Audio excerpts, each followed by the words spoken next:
Okay, are we back?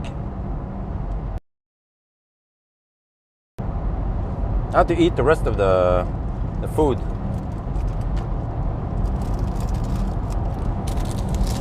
Oh shit, auto-stay would be nice, but no. No such thing here. No such luxury.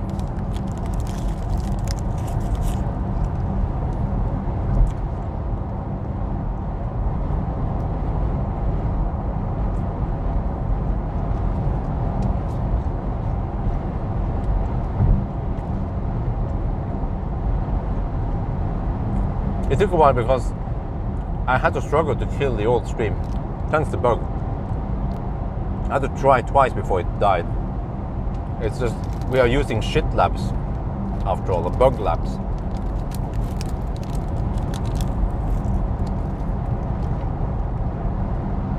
Bak bak bak.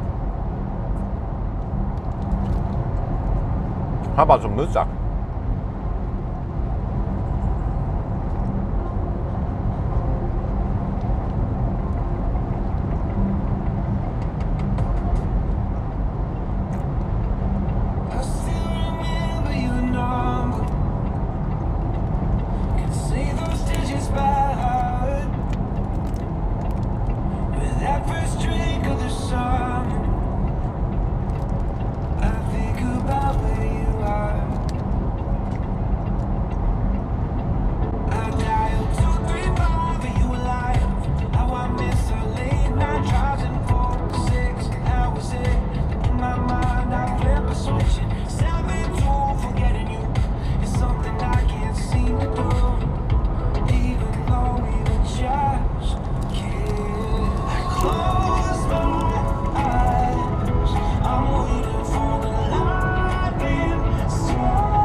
Sorry, I just have to eat. That stop was shorter than I expected. Only 16 minutes long.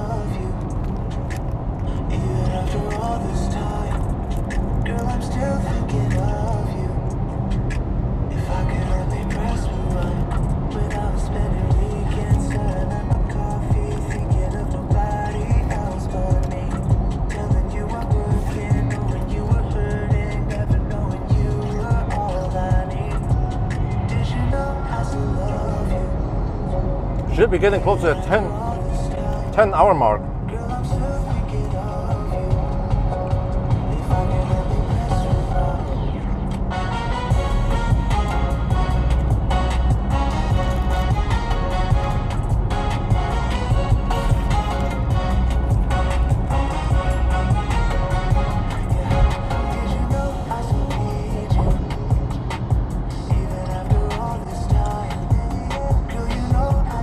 No, I feel like the views is lower than usual.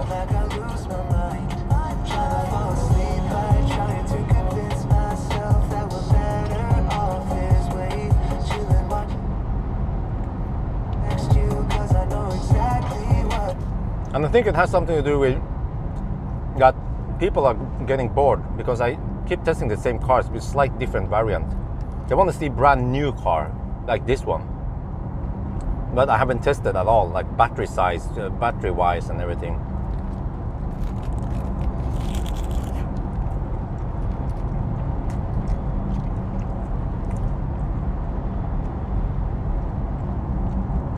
Right, woman.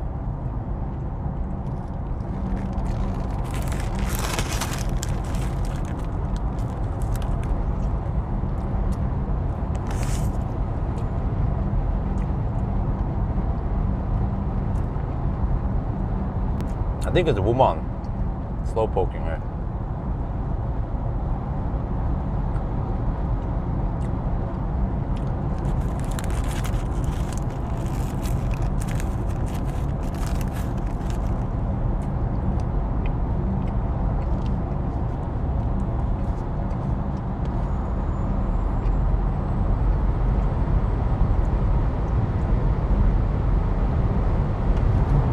Good.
Because if you look at the range test, then I was also not able to achieve a VLTP during range test with the Model 3.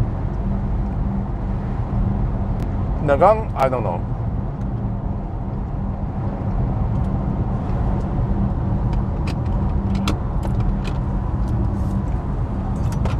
So let me see, I'm prepared now. I have the tripod and everything ready to cut down the downtime.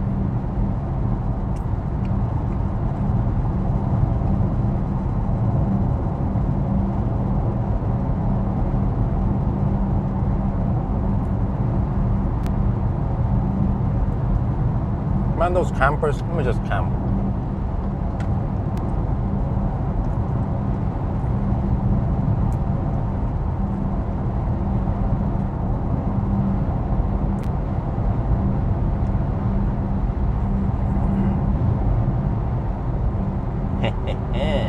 Okay, well there, I'll let you pass, all right? I will allow you to pass. Do you have a higher 500 horsepower, Mr. BMW boy? No, I thought so. Okay, don't get in my way then. Or I'll have to hammer you. Oh, is that schmutz coming from his tailpipe? Seems like he modified his BMW. SU42600.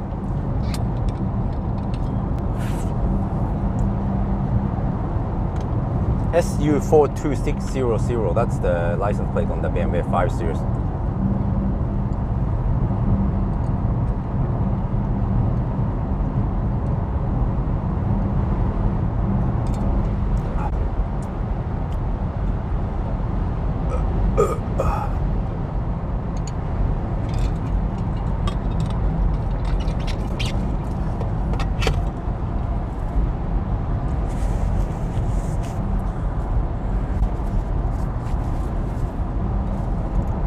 Autopilot? What autopilot?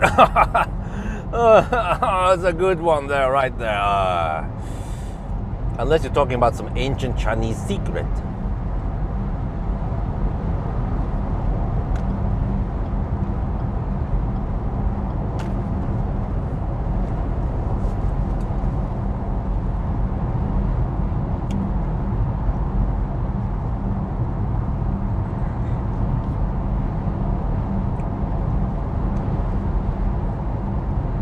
Okay, can I arrive with less than 10%?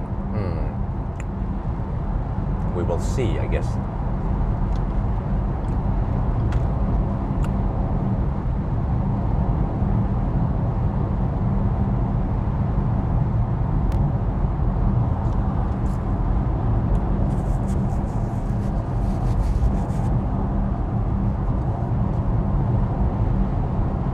Oh, is it 90 zone? Let me see.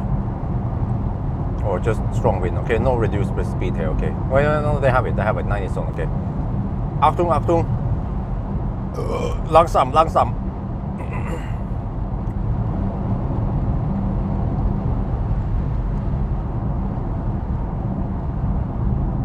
Here we have a Mach-E.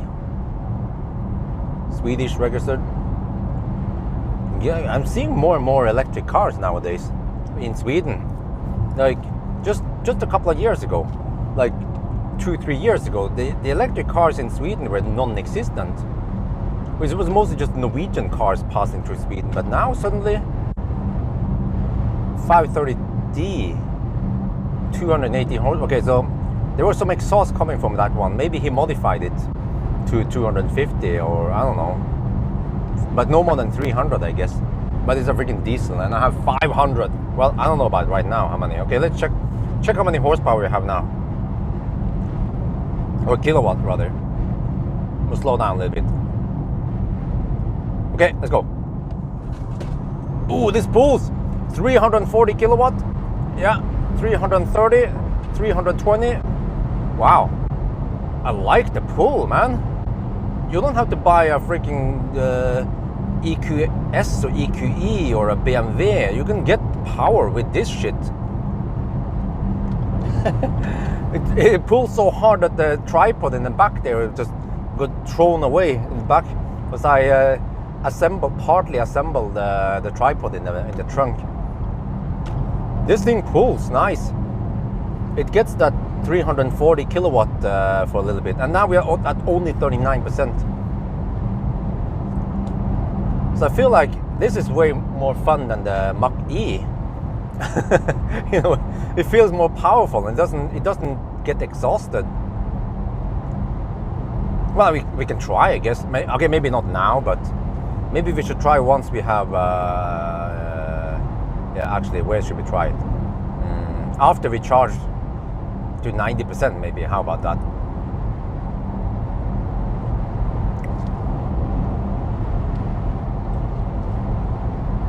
Then we should have plenty of power. That's a Norwegian. That's a Romanian guy. Probably going to Norway to work. This is a Swedish.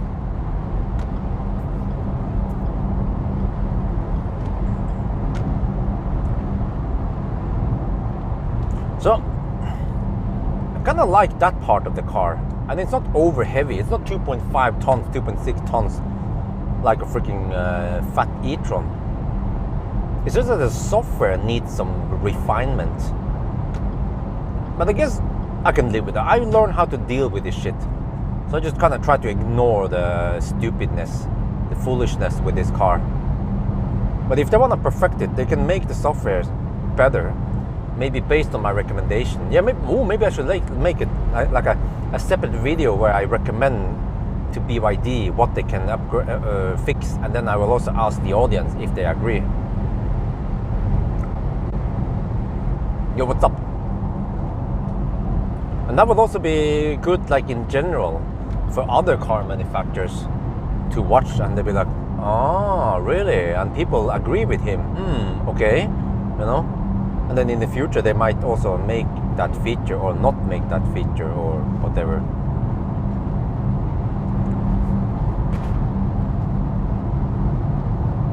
Of of course I will test them.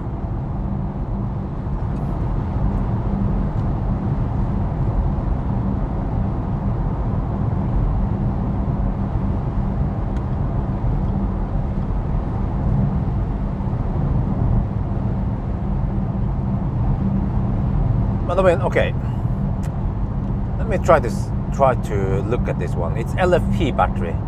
That's good. It's LFP. Okay, the minus is it's thirsty, but roughly as thirsty as fat e-tron. Fairly comfortable. I guess it would be better if I use 20-inch wheels, not 22. That would be slightly better for comfort, better for maybe even better for consumption. But at least better noise. The space seems to be okay. The interior is okay, but not optimal. Like I feel like there is still some center console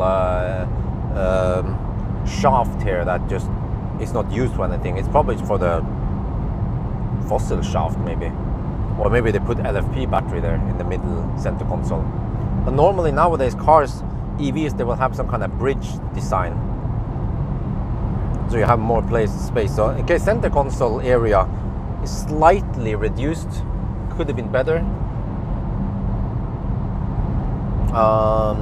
Interior is also okay, like the feel of everything. Like you have leather, you have some stuff here and there, some ambient lighting. So I mean, it's not bad. I mean, it's not like, yeah.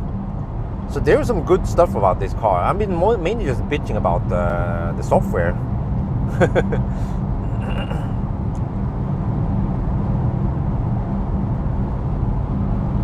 So you can actually improve the car a lot by just tuning the software.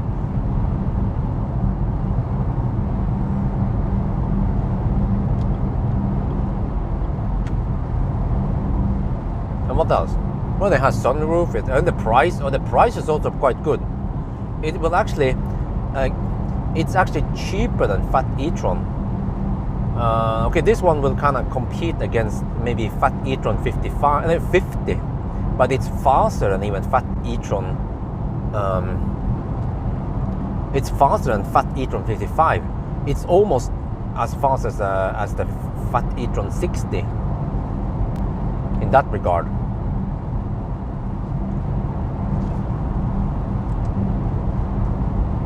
And I think range-wise, wait, let me see. Actually, range-wise, this car is on par with e-tron 55. When I think about it, it has roughly the same capacity, net capacity, and also roughly the same consumption. So, but it costs actually less than a fat e-tron 50, because I think if you look on the configurator, fat e-tron 50, and you have to also add the same equipment you have here, like glass roof. Okay, we don't have head-up display, but glass roof, electric adjustable seat, electric adjustable steering wheel, seat ventilation. What else? Okay, the headlights here are shit though. But yeah, motorized lift gate, for example. I think that's extra money on the fat e-tron. So when you try to spec up a fat e-tron 50, it will probably cost more than this car. So yeah, it's good value for money, but of course you're lacking some of that premiumness. The stereo is not on the same level. The soundproofing is not on the same level, right? The ride quality is not on the same level as fat e-tron, but you get the space, you get the power, you get the range. And also this car tows 1,500 kilograms. So I mean, I wouldn't just totally write off this car and say it's shit. It's just that, okay, it's not like top notch when it comes to software, but when you look at the price, then it actually makes sense. But you also have one strong competitor, which is Tesla. But then space-wise, I don't know if this one compares against Model Y or Model X. It might actually compare against Model X. But I will find out once I know how many banana boxes I can fit in here. But either way, it's still a 7-seater. But it could actually be that this car is on par with Model Y when it comes to space, because Model Y utilizes space really, really well. And this one has just a big ass front under the hood shit.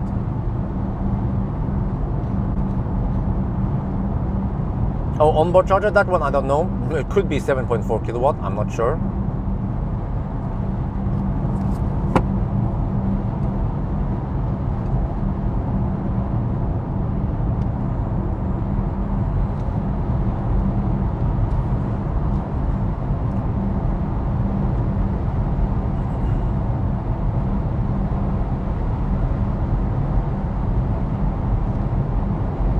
But we will see about the 1,000 kilometer challenge though. So, you know, I calculated, I had 5 charging stops. On each charging stop, you had to waste 4 minutes for the voltage ramp up, which means that we already lost 20 minutes and it's going to be 24 minutes. So we lost 24 minutes for the stupid voltage tick up. Okay, we could have, I mean, I could maybe cut down 1 charging stop and drive a little bit, but I think by the end of the day, you still waste the time. So it should have been a split second, not 4 minutes. I don't know why the heck it's so dog slow, that 4 minute voltage ramp up or whatever you should call it. The voltage lag. Yeah, just call it the voltage lag.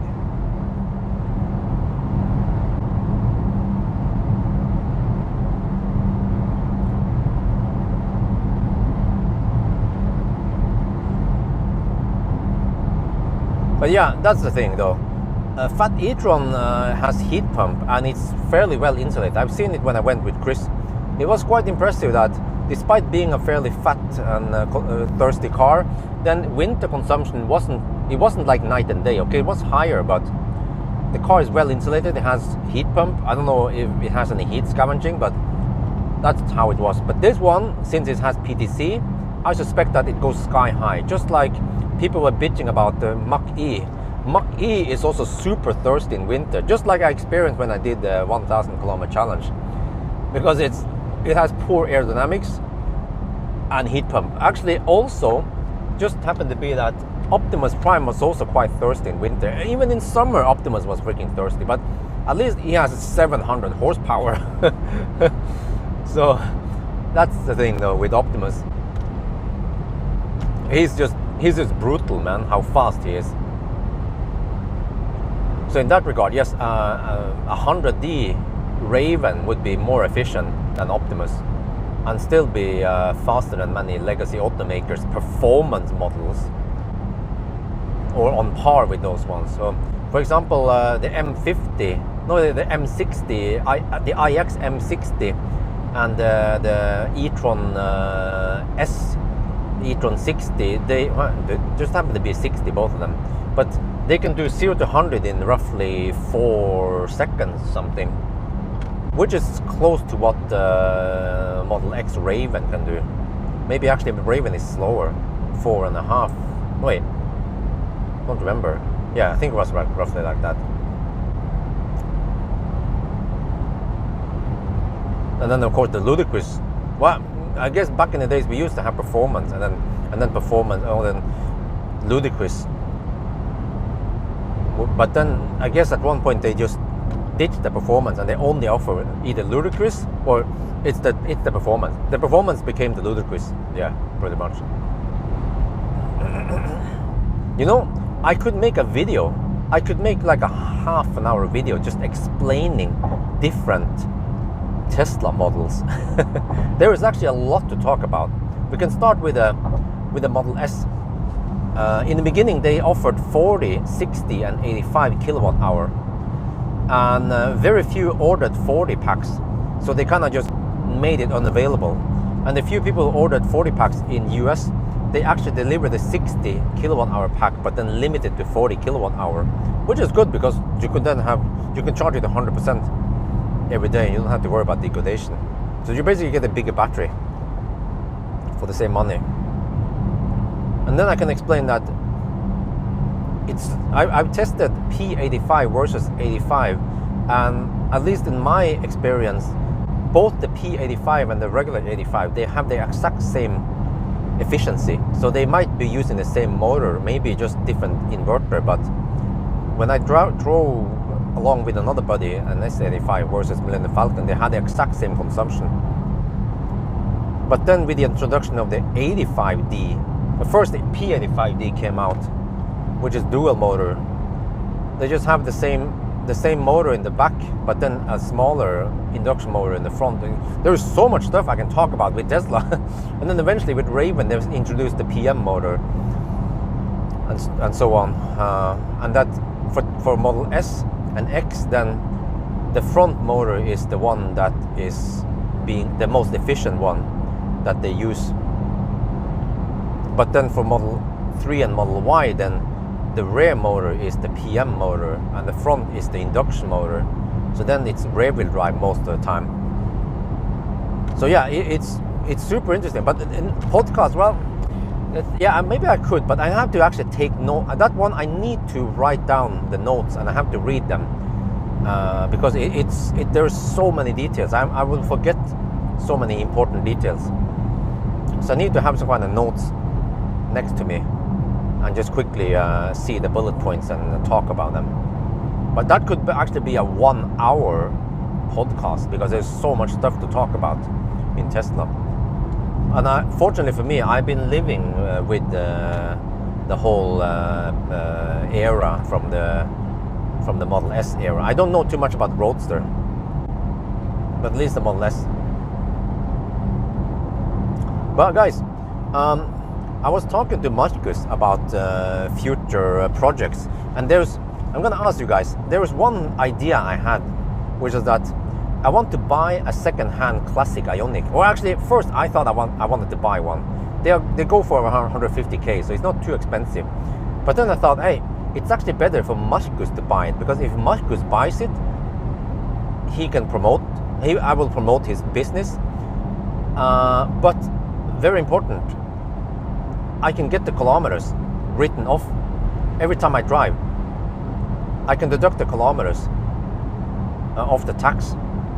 And Marcus is win-win. Marcus, he gets the promotion, I get the kilometer deduction.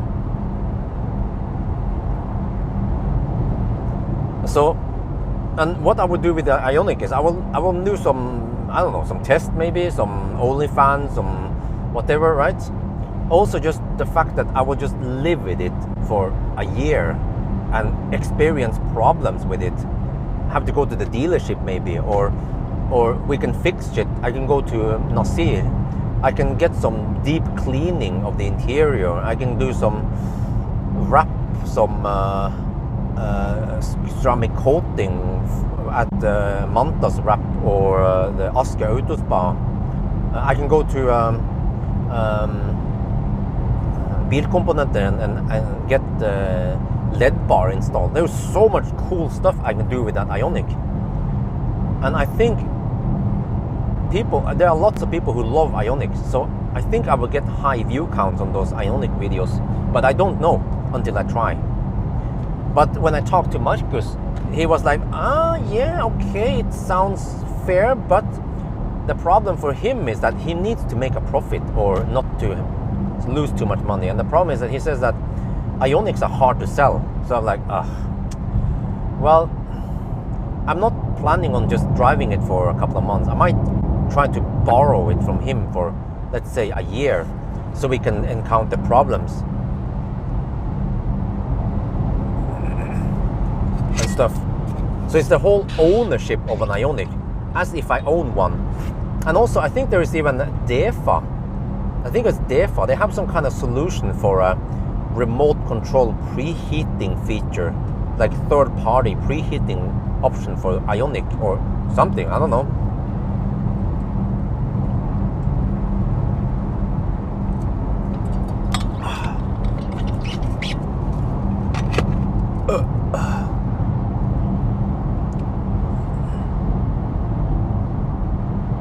Yeah, but what do you guys think, huh? Classic Ioniq for the win. And also, there was one Ioniq with 300,000 kilometers on the odometer, but it was in freaking Finnmark or something. It was, the post number was 9,000 something. It's up in the north there, somewhere in Finnmark. I was like, damn, first I thought about flying there, but then how the heck am I gonna do it? When? And so on. But 150k NOK is just pocket money for Markus. And the amount of exposure he could possibly get is just massive. Because I know that lots and lots of Germans love Ioniq, and also, yeah, many places, even Norwegians. There are so many Ioniq fans out there, the classic Ioniq. You know, if I, yeah. So, just have to try to land a deal with Markus, I guess. He doesn't have to care too much. Let's say, okay, he can buy it, and then I can take the depreciation cost. Let's say that. How much can he lose really? He can lose maybe 10k NOK, 20k NOK. It's pocket money compared to the amount of views I can get and all the cool stuff I can do with him. Paul Scotty was, no, I actually want to have a high mileage Ioniq. Something that kind of needs a little bit of caring. That would be great for Nasir and for the detailers and everyone, right?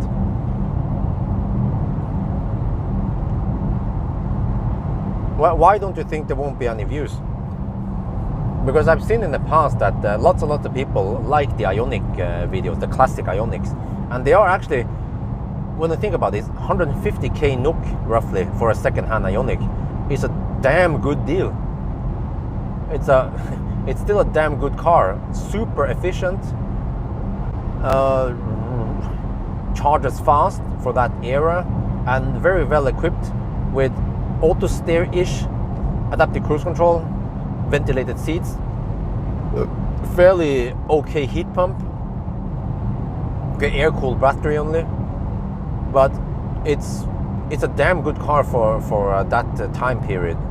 Like really, like Ioniq from 2016 still beat, or at least for the longest time, the Ioniq beat newer cars coming out for like several years until they had really big batteries or charged faster.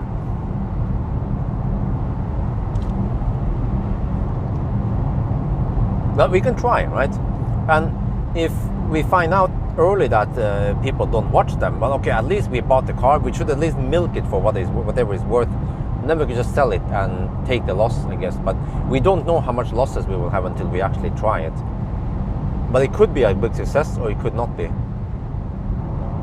For the degradation, I could just borrow someone else's Ioniq, but it's more like the whole ownership of it, and like, yeah, upgrading stuff for repairing and cleaning up and protecting and adding accessories, you know, the whole thing there.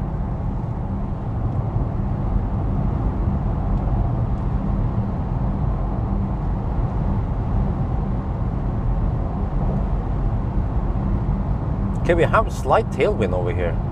I'm down to 20% and we are 35 kilometers away. That sounds good. It means that we should arrive with roughly 10%. Round about there. Let me see, what is the consumption now? Consumption is, what? 370, what? 370 watt hour per kilometer. Okay, we're going uphill though. Markus already sponsors you in all the videos. What do you do when, what do you mean when you talk about extra visibility for him? Well, that's true. Well, the thing is that Markus, he can only get this much exposure based on the video. So, for example, if I post a Mach-E video, then people interested in Mach-E, they will watch that one, and then they will see Markus' bil. But if I post stuff about Ioniq, then there might be a whole new audience that had never seen my videos that suddenly watches me and then see Markus, you know. But I feel like Tesla videos nowadays is like beating the dead horse. I was hoping for a lot of views on the Model Y performance, but it didn't really catch fire. The Model 3 with heat pump was big success, lots and lots of views. The Model Y initially last year, kind of ish, but yeah, so it depends. But I mean, Markus has a lot of money to buy shit, and he can sell and resell. So maybe it would be interesting for me to have like a longer ownership of some cars that I see generate lots of views. Like for example, Ioniq 5. If Marcus could buy an Ioniq 5 and lend it to me for 6 months, then it would be interesting for me to experience deeper, not just borrow a press car for 1 week, but I have to cherry pick cars that tend to get lots of views, like Ioniq 5 or something, not too expensive, you know, like freaking EQS. And Polestar, I feel like I've been beating the Polestar, the dead horse, a lot. But Ioniq 5 or EV6 could be a potential money bag there, right there. But like Kona, yeah, Kona is also great. But I feel like there is just there is like a freaking religion. There's an Ioniq religion out there. You have no idea, guys. There's so many Germans and so many people out there who love Ioniq, and for a good reason, because it's one of the best, maybe the best car Hyundai have made, or the best EV they have made, and one of the best cars that has been made in history. Just okay, it's not perfect, but they made some shortcut, but at least they had some active cooling. They made it efficient, very important. It was affordable. It had still good space. You know, it's lots and lots of good shit with the Ioniq.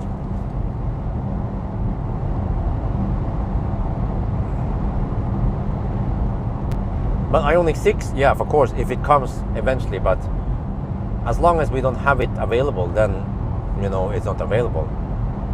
We can say much about cars that would be fun to try, like Rivian or F-150 or the Hummer, but as long as it's not available in Norway, then it's not available.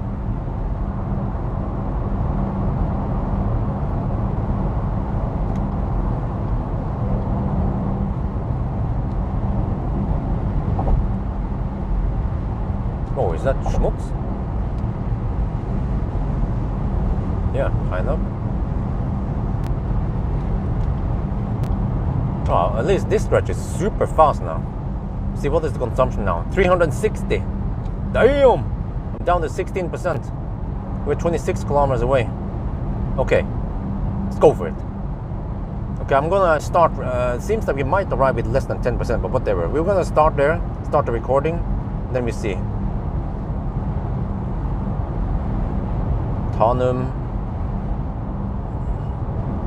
Like, there are some cars that people don't care too much about. For example, the Xpeng G3 we just hammered. That one, we're not gonna waste our time on it. But I just feel like Ioniq is something that could be interesting. But not only that, but I personally want to own an Ioniq, or at least kind of own it-ish, borrow it, like treat it as it was mine, but just that Marcus is technically the owner, and we can have a nice synergy from it.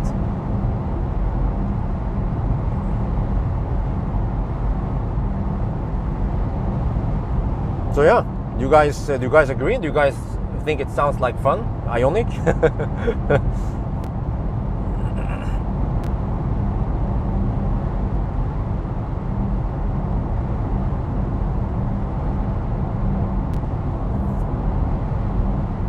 It would also be interesting to encounter problems with Ioniq, because I heard about 12-volt problems and all that shit.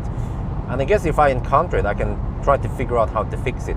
I guess I should buy a 12-volt booster and have it always in the Ioniq, and just check that it's always ready to boost when needed. And also find out quickly how to get access to the 12-volt battery. But it should be easy on legacy automakers.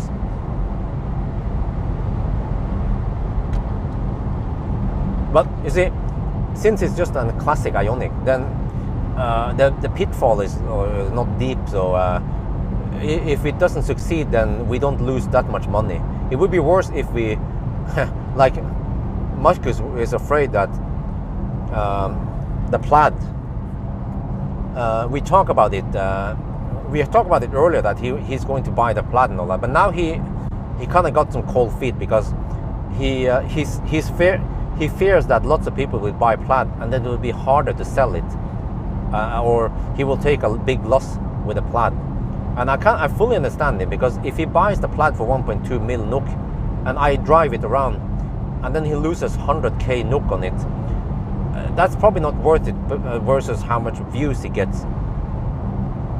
So okay, the promotion for him, exposure, is of course useful, but at what price? But with an Ioniq, you might lose only 10k, 20k NOK, worst case.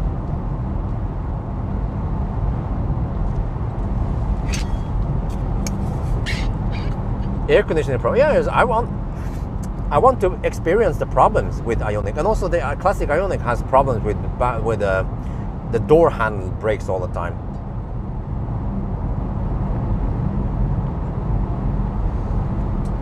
Ah, 13%. 18 kilometers left. Oh. I might arrive with 5%. Seems like I spent a little bit more than I expected. Consumption right now is 360. Oh, that's why you have a good enough margin.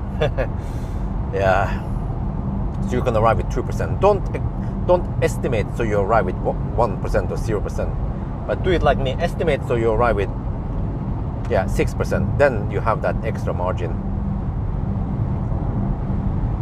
But also, you see, it's easier for me to take a shorter sprint, like from Spectre. If I would try to arrive with 10% or 8% or 6% from Varberg, that would be way harder. Because it's harder to predict such a long distance with so many variations.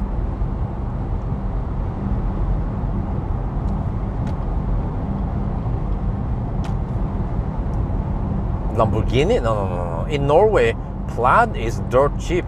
1.2 million NOK for a freaking Plaid. It's a bargain.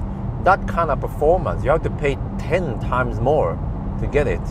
It is just madness. But actually, you know what the problem is? The problem is not that that the Tesla is so good. It's that the fossil cars are so bad. Yeah, that you have to, in order to get that kind of mad performance, you have to pay so much. But also, they just don't just deliver a fast car. They deliver the luxury around it, right? They are kind of profiting on not just the car, but they could probably make a fairly cheap car that goes fast. I guess you can see some of the American muscle cars, but like Lamborghini, Ferrari, Koenigsegg, those cars, they can, or Bugatti, they also give you that luxury interior, and they can take a high premium price for it. But Tesla is doing something different. They don't give you that one. Like, for example, you can look at Rimac, or you can look at Lucid. Okay, they have some more luxury or high premium shit, but Tesla is giving you the speed for low cost with the Tesla DNA. That's what I love about Tesla. They make it affordable. And is it pointless? Yeah, many people say, oh, 0 to 100 in 2 seconds is pointless. Well, do I care about it? Do I care what you think about it? I want it. Me wants it. I want that speed. And many people want that speed. That's why many people bought performance Model S or Model 3 or the P85D. Oh shit, Strømstad. Scheisse. Okay, whatever. We have avoided most of the Laderstad, so no big deal if... Oh shit, 10% now. And we still have 11 kilometers left.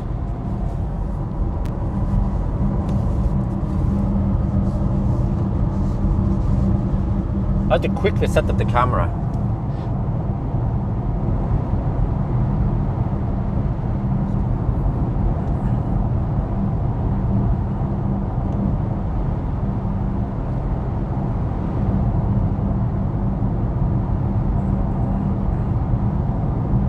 Yeah, also the freaking maintenance. Can you imagine the maintenance on Bugatti Veyron or whatever, the one that comes after Veyron. I remember Veyron was just crazy, but we have those other Bugattis also. It's just mad how expensive those cars are to maintain. So, but they just go for the ultra millionaires, trillionaires, billionaires. But actually, with the introduction of Tesla, you can actually get supercar performance like P85, like ludicrous, right? Like Tesla Raven. You know, it's just mad how fast they are already. They're already beating the heck out of many 10 times more expensive cars. Chiron, okay, that one, yeah. Thank you.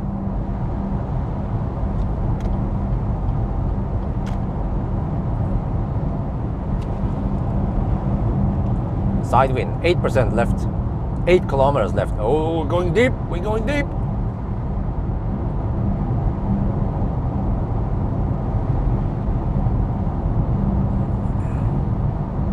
But I have good enough margin.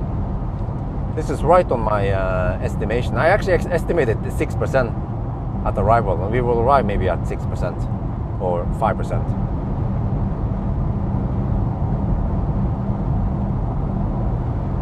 But yeah, I mean, I've seen it. I've been at Louis Vuitton or Chanel. Like those bags at Chanel, they are so expensive. You know, those shoes, they are super expensive, and they are not bulletproof. They are not made of gold. It's just some kind of leather shit or whatever. Those fashion stuff. And ridiculous how expensive they are. Those bags, those Chanel bags, but people still buy them, and it's like some kind of luxury status symbol to own it and to trade it. And I think that's also what those supercars, those hypercars are. But Tesla just gives you the performance without all that luxury stuff.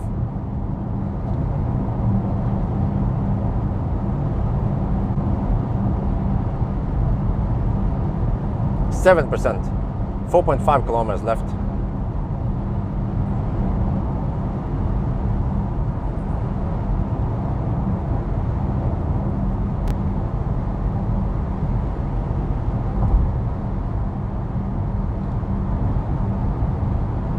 I never cared about fashion.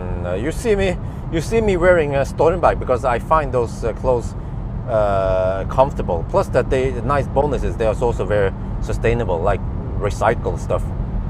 But mainly because I wear them because they are comfortable and also affordable. So I think I would never find myself wearing fashion clothes. Even if I could afford it, I wouldn't want it.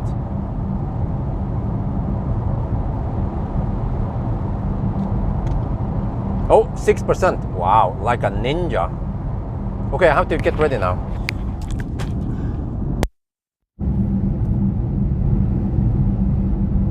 Leave bad car for commuting. Nah, it's okay.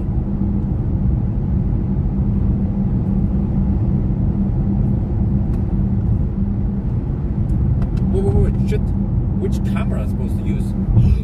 I can't just use that one. Well, or can I? I guess I can. I have to, yeah.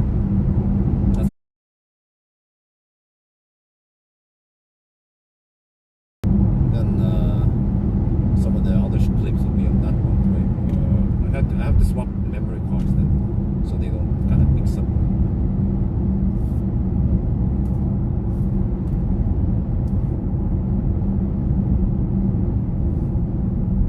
Okay. Getting ready. Oh, 6% now. Maybe we have a little bit of Laderstad so I can get stuff ready. Because I need to swap some cameras and stuff. Memory cards primarily. Oh shit.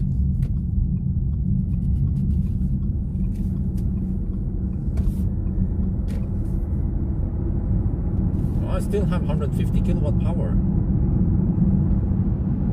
Oh, this thing kicks ass. LFP for the win.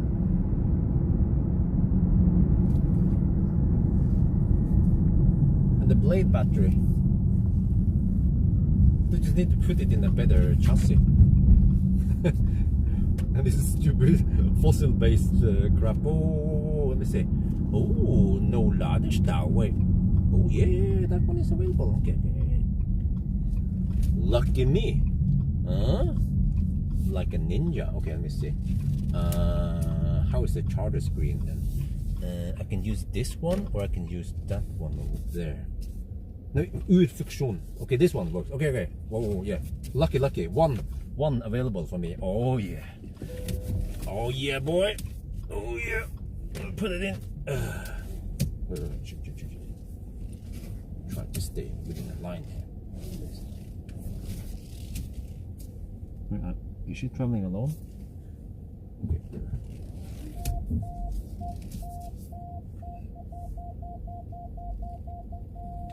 Okay, I need to document when I arrive here. 9:13. Okay.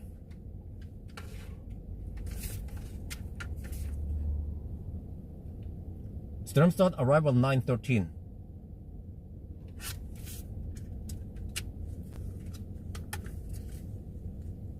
Okay, memory card swap.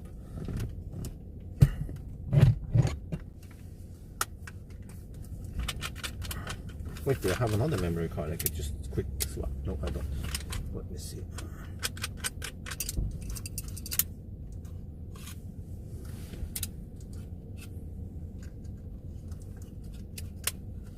Okay, we good? We good? Switch. 9:13.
Check something here.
We are with 6%.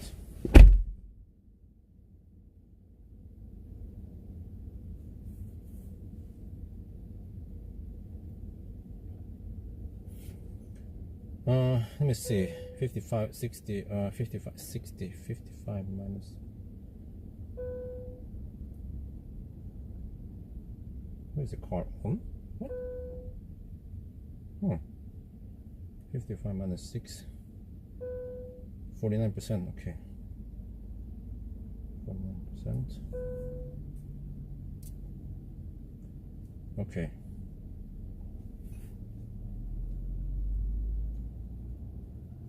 What? Did I? I forgot to turn off the car and it still went, the handshake worked. Just noticed now. Okay, so we have 2 minutes of setup time.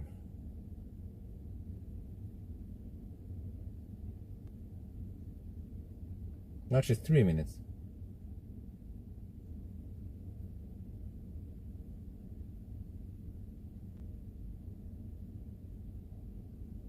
Okay. Plus 3. So that's 25 plus 2 plus 3. No wait, plus 2 minutes. 2 minutes.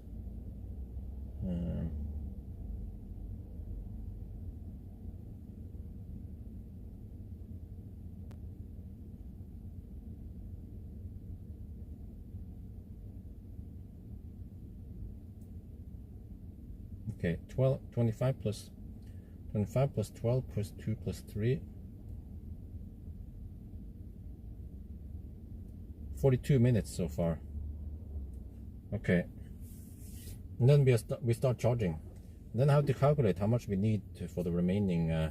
Oh shit, what is the distance now? It should be around 880 kilometers. Wait, how do we find out the distance? Shit. Can we just do this? I can't disengage it.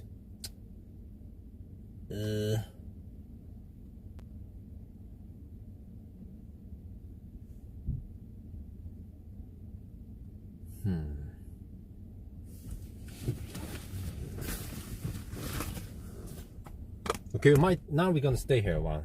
I will explain in the other camera what we're doing.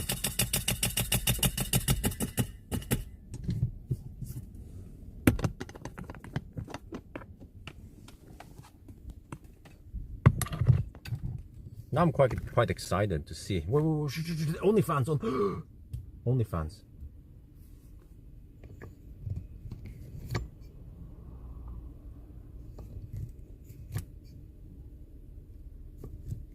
Okay, hopefully that didn't screw up anything.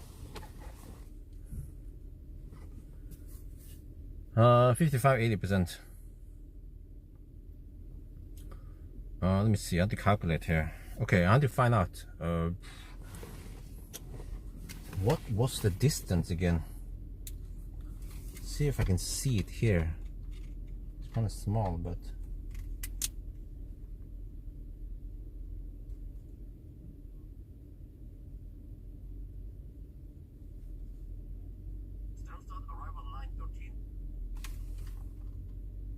huh? Almost 800 kilometers. Well, roughly roughly 900 kilometers. How can it be 900 kilometers? Eh? Okay, but we are roughly at 900. That means about 100 more kilometers. Plus going home.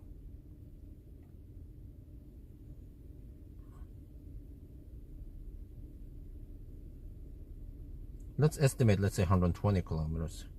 And then times, the consumption of 320. Okay, so I need at least 50%. So whatever goes past 50% is the extra time charging. So now I have to explain what's going on and why I chose to do it like this. It's to save time, and also because we have good charging conditions now.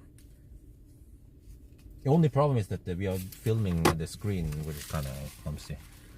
Yeah.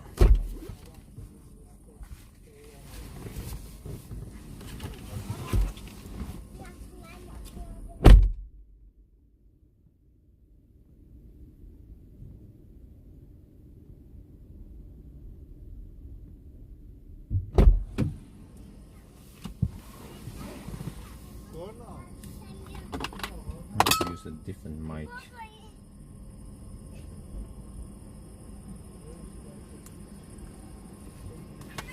Okay, and then I have to figure out how to end up at the... No wait, I forgot. This time I have to go, I can go straight home. I forgot. I don't have to go to Rygge anymore. Yeah. Oh, that's way easier. Jeez, man. From here to Oslo, well, we don't care. We just 999, yeah. I forgot. Whatever distance, it doesn't matter. Hi, Bjørn.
tea time.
Okay, did we get a drop yet? I think we haven't seen a drop, right? So it should be perfect for now.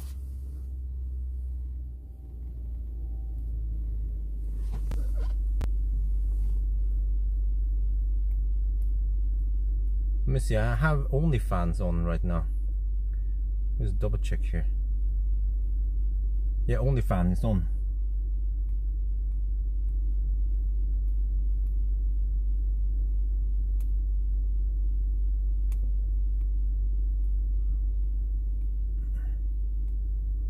Well, at least it's 12 kilowatt or 10 kilowatt.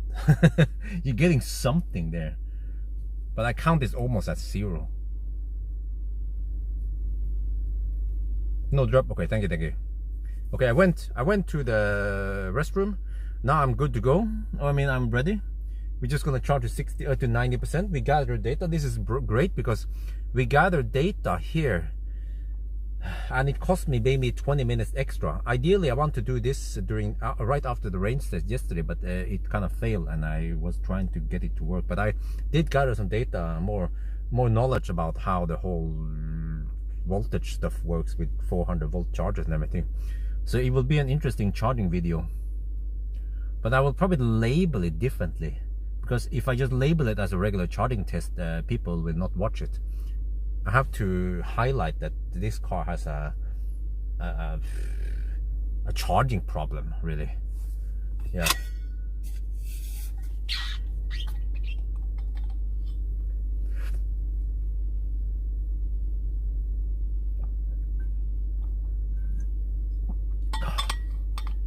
No, the 913 was. Oh, I said 9. I meant 1913. I just counted how many minutes I had to waste for setting up the camera. It was 3 minutes. So I deducted 3 minutes for setting up the camera. For normally I would just plug it in, but this time I had to set up the camera before I plug in. So I count everything here. Nothing is missed out or left out. And yeah, come on. I want to see that nice flat charging curve now. No drop this time, right, please? And let's see the normal drop at 65% maybe, because we haven't hammered that hard now, and we have not interfered with the HVAC, right? Except that OnlyFans is running, but I think that's no big deal. I could even turn off OnlyFans, but I think it doesn't matter if we don't have any HVAC, I mean any AC interfering here, then it shouldn't matter. Just running the fan a little bit. I could turn it off, but then I have to kind of open the window or the door or some shit. But I actually have a good name for that thing. Oh shit! What? No! Don't plug next to me. No! I have a freaking camera over here. Dude! You have to be careful. There's a freaking Polestar pulling up next to me, and they are going to be moving dangerously close to the camera.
I have to get ready because over it, maybe I should put on some jacket.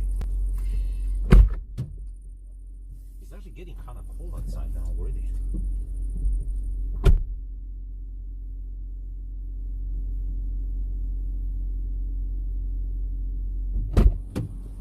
I can actually turn off HVAC. Well, let's see. I have to get ready because at the 50-minute mark I have to document this.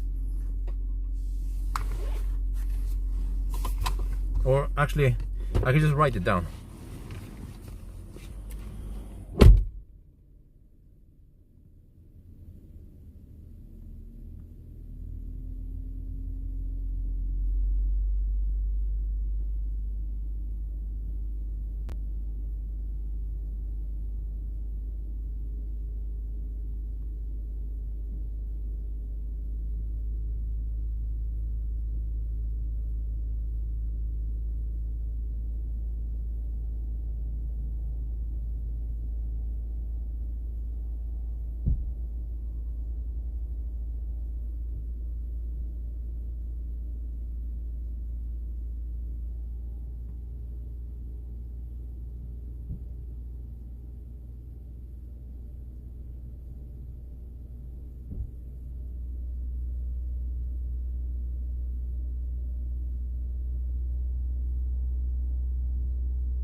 Wow, this seems to be a perfect run. No slowdown or anything.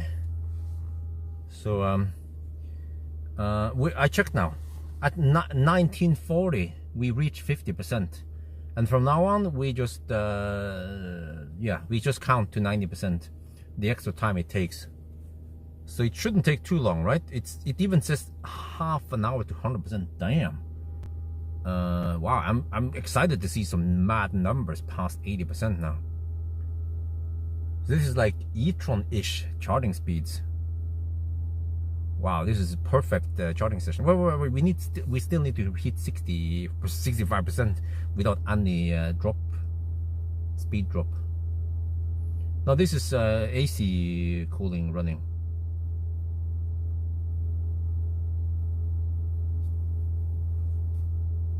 So, but it took around 25 minutes ish, I think, to reach 50%. So every stop takes a while. Let me go check outside there.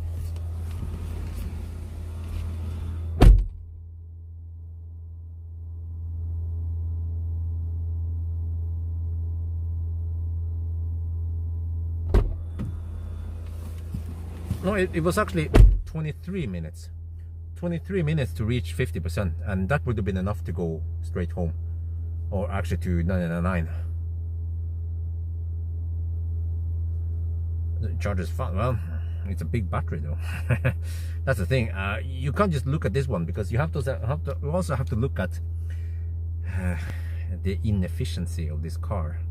If this was a BYD Han, then yes, or Han, whatever it's called, but it's a fat Tang. And I haven't calculated the time and everything, but if we arrive at, so you arrive at 13, and then the total deduction was 39 minutes.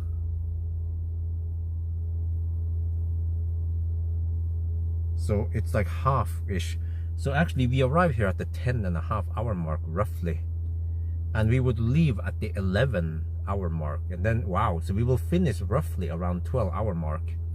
But right now we have 42-minute deduction, and we have to add more with the charging time deduction now. Come on, please don't drop. This is perfect charging session. Oh. So I think actually based on this, that if we run AC for cabin, it might actually interfere with the battery cooling, just like the MEB cars. Yeah.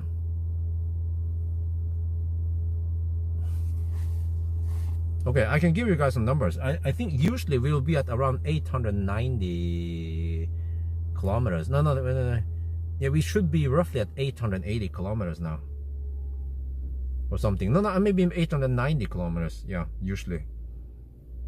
And let me check the percentage. 264, 36, 49.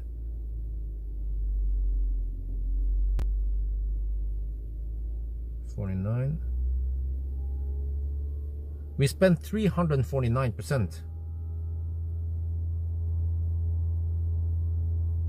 We spent 291 kilowatt hours so far, divided by 890 kilometers. I don't know exactly, but whoa, the consumption is 327. Hey, that's still lower than Fat e-tron, and we've been hammering the same speed as Fat e-tron. Wait, let me check here.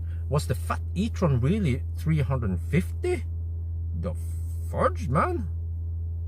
How the heck is that car so thirsty? So it means that this one is actually not as thirsty as Fat e-tron.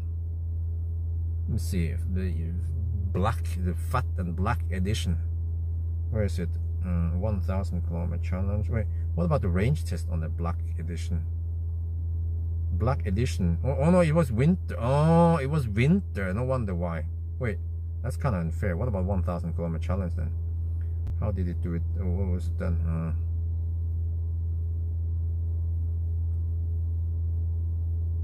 e-tron 55 Black edition, 350. Oh, it was cold. It was considered a winter run. Yeah, that's why. 358. No, you know what? 358 for winter run. This one would be close to 400 in a freaking winter run. Yeah. So this one is, I get the impression this one is thirstier than Fat e-tron. Barely, maybe barely. But yeah, especially in winter, we have PTC going on and shit, no heat pump. So yeah, this one will be closer to 400 watt-hour per kilometer. Oh, we have a little drop here. Oh, we have a drop. We have a drop. I see drop. Let me go outside and check.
Funker ikke det på den der?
Okay, I was talking to the guys outside. I held the e-tron next to me because it seems like children and wife was getting a little bit impatient, and he was struggling for maybe 10 minutes or more to start charging, and eventually he got it to work. I told him he has to hold the plug against the thing to handshake, but look at this speed, man. 84. We're getting from the charger, we're getting 86 kilowatts.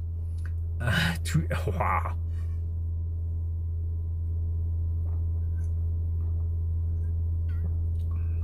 We'll probably see a drop at yeah, we'll probably see a drop at 85%, right? This car claims it will finish in 11 minutes. Maybe I'll just charge 100%. Why not? It needs 11 minutes to charge to 100%. I want to see that shit, man. I want to see LFP action here. LFP power. Okay, maybe I should help that guy. There's a Dane who is struggling to.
wait, now it says 12 minutes. Ah, okay. I'm just thinking if I want to go 100% or not.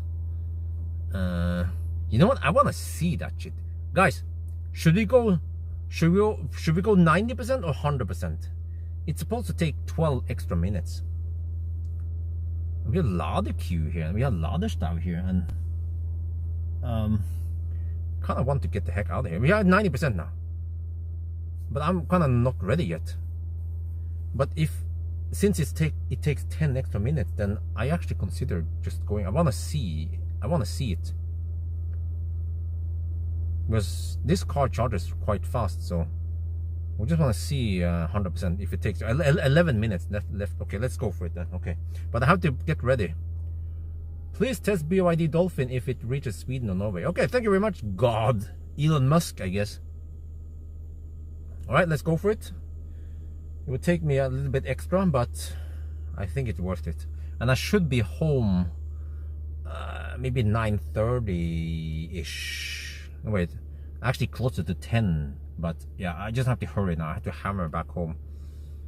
Yeah, I want to see 100%. If it claims 10 minutes left, and I want to see how long it can maintain this 47 kilowatt past 90%.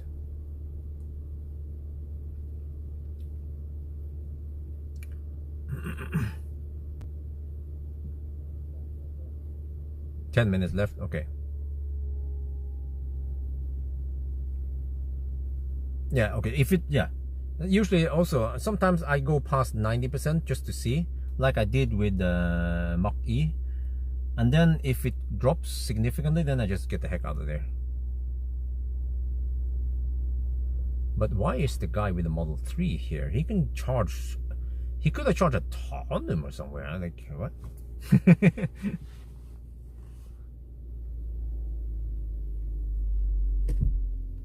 Okay, I'll go ahead and check.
Okay, 6 minutes left.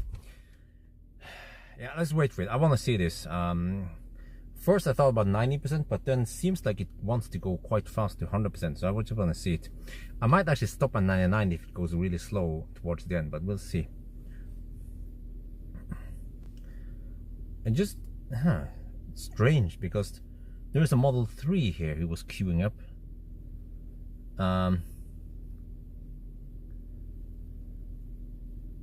And when the Model 3 plugged in, well, it's a Model 3 long range, and when the Model 3 long range plugged in, I saw that he had 23%. So I'm like, huh? Why did he even waste time? Because he had to queue a little bit. I had to help some guys here to start charging. 2 guys were struggling to start charging, and eventually it worked for them. But a Model 3 with 23% can go quite far.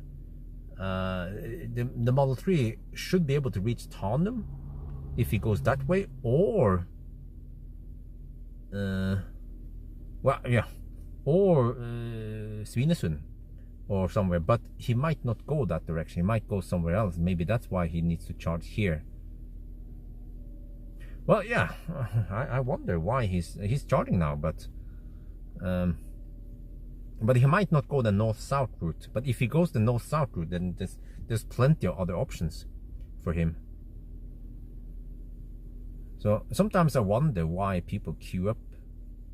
But the problem for me is that since I'm doing this challenge, then I kind of need to go for the fastest option. But if I'm not doing the challenge, then I could just go for some supercharger even, and I don't care if I get 80 kilowatts. But yeah, maybe it's cheaper. Maybe, you know, I realized that they have Max Burger over here. They have Max. I never noticed that they have Max over here. But normally I don't have time to eat that Max. Today, wow, look at that, 96%. Wow, this is what I need to document, that this car charges like a boss to 100%. It's like a fat e-tron light, you know, semi-fat e-tron. Holy macaroni. Strømstad, well, but Strømstad Supercharger is like a little detour from the highway. Yeah, but even if he uses Ionity, well, actually, if he uses Ionity Pass, then that one is actually cheaper than Supercharger. But you already have native price at Supercharger, so I don't know. But again, maybe he's going on another direction. Like he's not taking the north-south route. I don't know. Maybe he's going east route or some shit. So this is not bad at all, man. Look at this, huh? Okay, so I'm happy that I stayed 10 extra minutes to document this, because I could have stopped at 90%, but just want to show that at least this car can go quite fast to 100% in case you need that 100%. You kind of need it, right? Yeah. So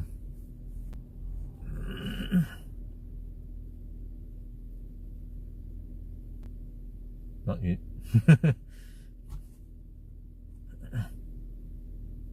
I think he knows me. He shot the video. Oh, he shot the video or some clip, the Model 3 guy, and then he panned from the screen and then over to me, and then he nodded at me. So I was like, okay, he probably knows me.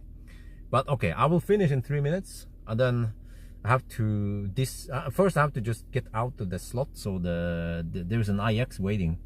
I just have to get out of the slot, and then I have to deduct even more time. I have to see. Actually, I have to count once I actually leave, not when I finish. Oh, now it drops. Okay, now it drops. All right. Okay. But he's gonna finish in 3 minutes. All right. Okay, we will wait 3 extra minutes. Then we complete the whole test.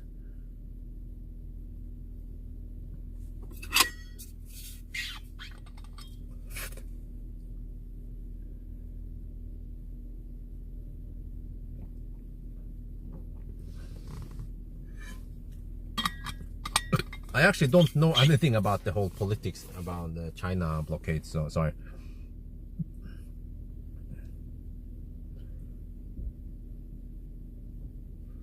But you know, this takes an hour though. I would personally still ride on the 118. Oh, yeah, the 118 kilowatt wave is usually nice. Oh, now an even more drop now. But if I have to stretch it, I would go to 84%. Yeah, that's it. I wouldn't waste my time going to 100%. I would go to 84% and then have less charging stops. But this would probably mean that the 1,000 kilometer challenge might be 5-10 minutes slower. But that's the thing. I have to go for the slowest possible option when I do this test. But for practical travel, then I wouldn't care about stopping that often. I will actually ride on the 85 kilowatt wave, which is nice. Actually, now the Polestar 2 is finished, so I think the iX will get it. Oh, and that guy is struggling with charging. Okay, Polestar is pulling out. iX is getting it. He has waited maybe 20 minutes, so they are just like, gee. How many kilowatt are loaded? I have to check.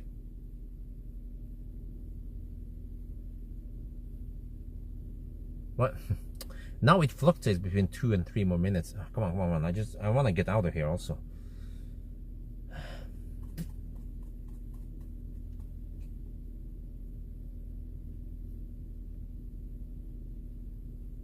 Yeah, it's doing that Tesla. Oh wait, and then suddenly 99%. Okay, it should finish soon, right? But actually, 1 hour-ish to 100% it's not that bad compared to some other cars that needs 1 hour to 90%. I think it was the Mach-E. So in that regard, this car actually, oh, I should do a charging comparison between this one versus Mach-E. They are both well, actually, no, this one is even smaller, but the net capacity, yeah, that's the thing. The net capacity here is quite similar to Mach-E.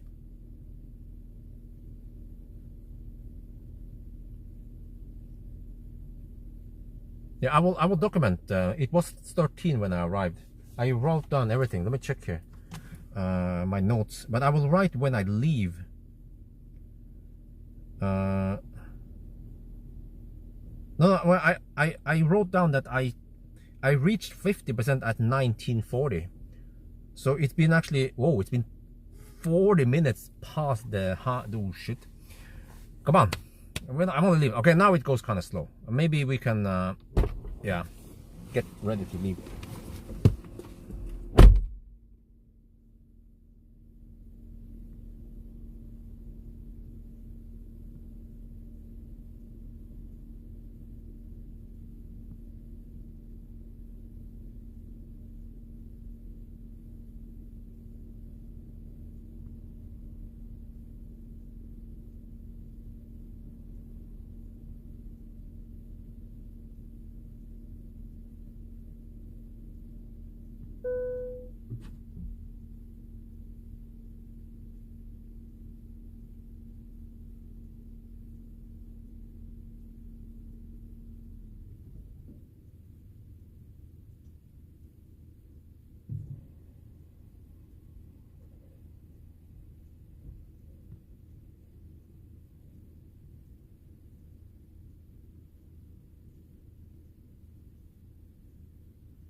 Okay, now we're just gonna pull out from the spot.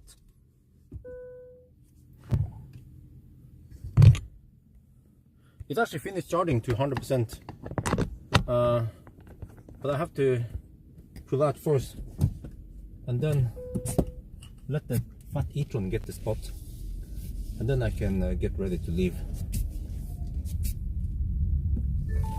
Okay, let me see.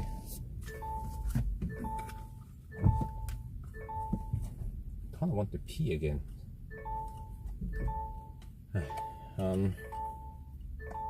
Since we're already in the deduction game here, I can just take some extra time for the comfort. Since I did the extra test, I need to set up some stuff here.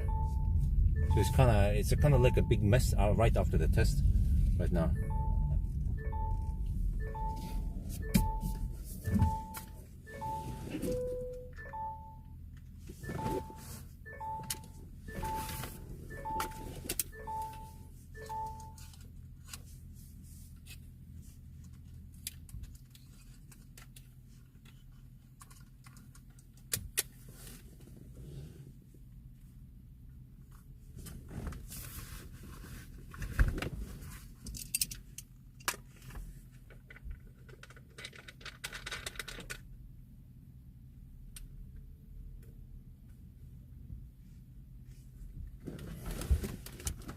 Okay, I'm going for it. I'm going to pee, so I don't have to sacrifice the comfort and my health.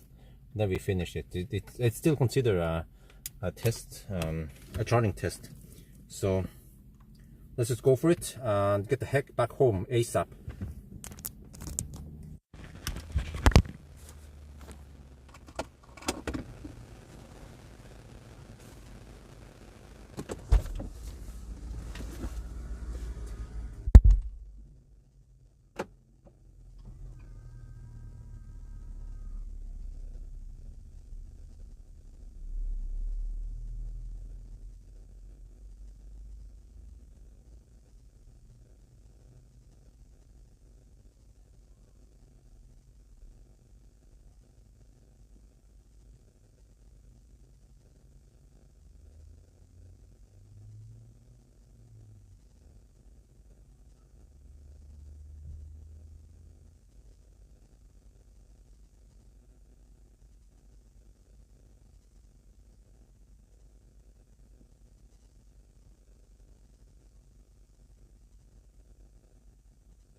Okay, so I have to document that we charge to 100%, because you have to find out.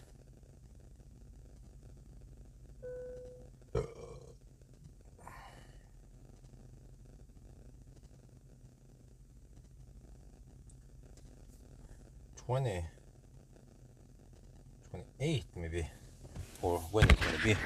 Let me get ready here. I have to double check everything. Camera is quite exhausted now. Low battery on the camera.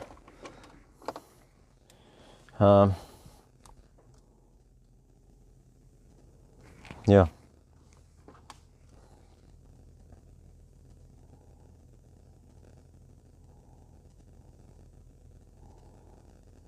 $28 plus 4. Whoa. 58 minutes then.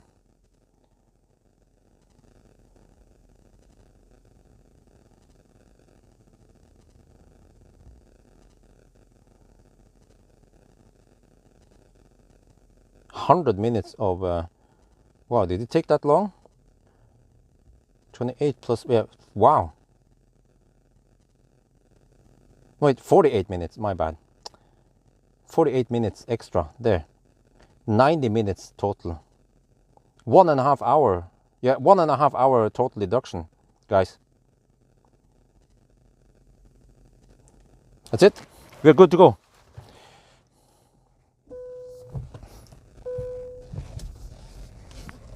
Okay, that took some time, but I think it was worth it. So it cost me roughly 45 extra minutes, plus some pee, but 45 minutes to gather that data, and it would have cost me 3 hours if I would have to go to Dahl and retest it, because it failed yesterday. Actually, I started the charging session, everything was going fine, and then suddenly at 30%, it just the charging session stopped. I was like, huh? And I can't just restart it, because then it starts the whole count up shit again. So I was like, so it kind of messed up my charging session there. And I suspected that maybe the battery was not in optimal temperature. So today was perfect. That's why I wanted to do it here, because the battery has been heated up properly during 1,000 kilometer challenge, and we saw that we were getting very close to optimal. Maybe it throttled a little bit, maybe on the heat part, but it was very close to optimal, at least this session here. Maxburg, yeah, I should, but I wanted to be close to the car, because the camera was unattended there.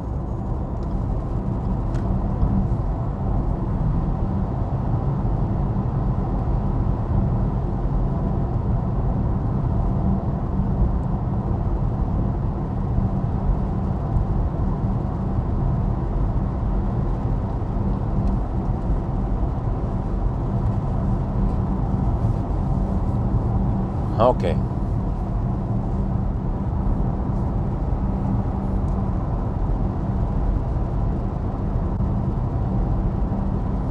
One and a half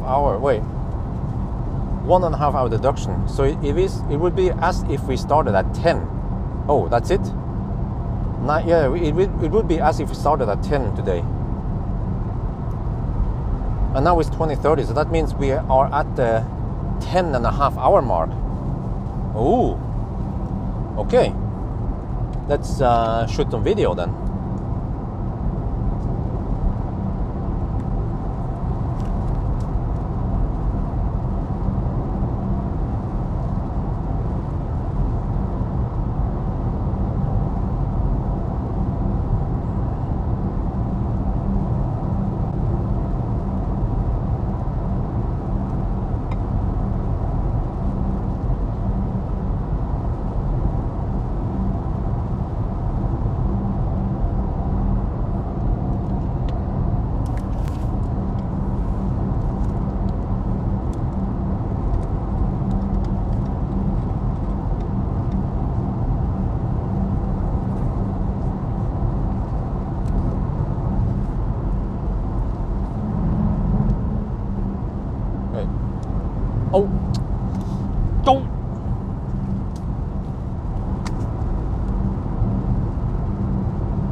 Okay, we're on the move again. So the final run. So you see, we have just hit 800 kilometer mark, and we have to go. I found out that this one has a trip meter, trip A, trip B. Just found it afterwards. I reset it so that we will count to 900 kilometers, and that will be 1,000 kilometers. So it means we have to go 100 more kilometers. And also we have to deduct total time of 1.5 hours. It took some time. I had to charge to 100% just for the test. But it would be as if we started at 10 this morning, which means that right now we have driven for 10.5 hours. So how long does it take to drive 100 kilometers? We will see. We will see. But I get a good feeling about this. It will not be 12 hours. It will be 11 hours and something. So let's go for it to Norway.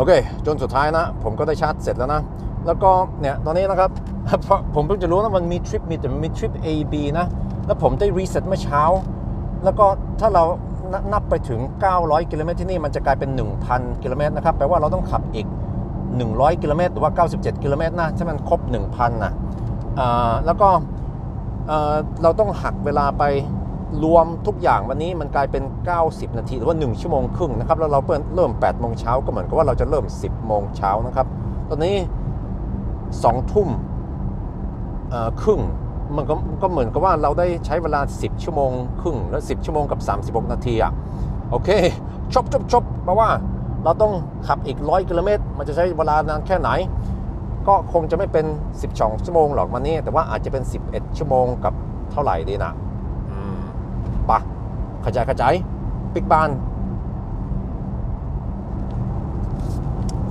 Well, I think I counted everything correctly guys. So in a way we are at the 10.5 hour mark ish, and we just have to hammer down another 100 kilometers. So I guess it boils down to how fast we can hammer now. Plus we have to also reach home eventually. I'm out of drinks, by the way. Didn't have time to buy more drinks. I just found out it was most important just to pee, and I can always endure drinking until I'm home.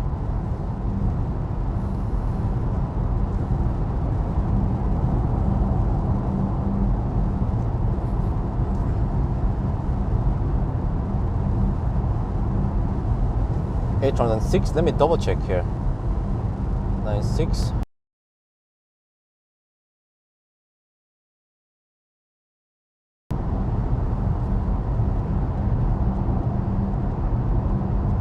Wait, how much did we start it again?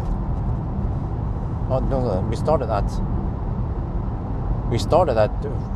04, so we have to be. It was 904, yeah. 99 now. 994.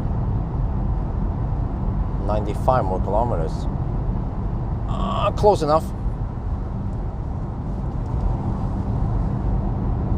Okay, so that took some time, unfortunately. It actually took 48 extra minutes, including the pee and everything. But I did gather the data, which I consider was important. Oh shit, we have rain now, but whatever.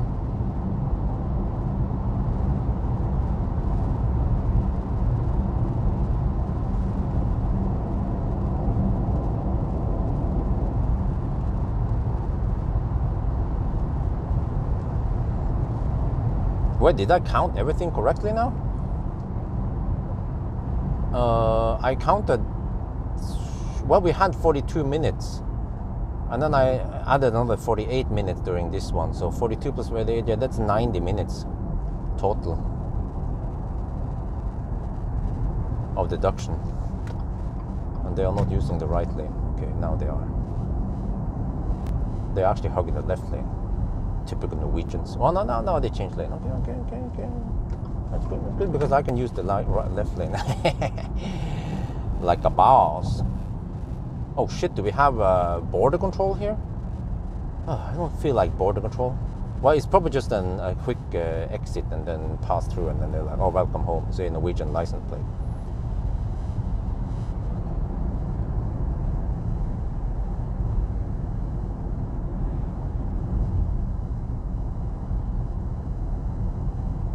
The seats are actually fairly comfortable. I don't feel butt hurt or anything.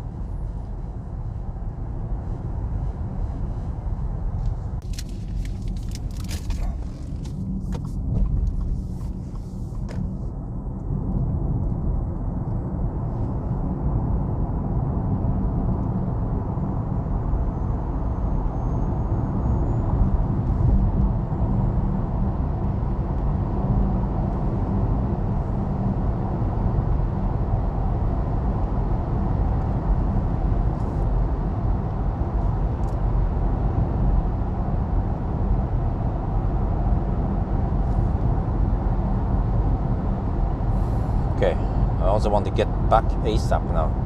Shit, I'll be home by 10. Wait, really?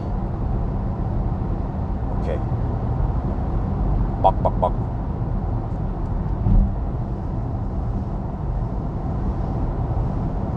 Okay, so that was a quick border loop. No stopping anything.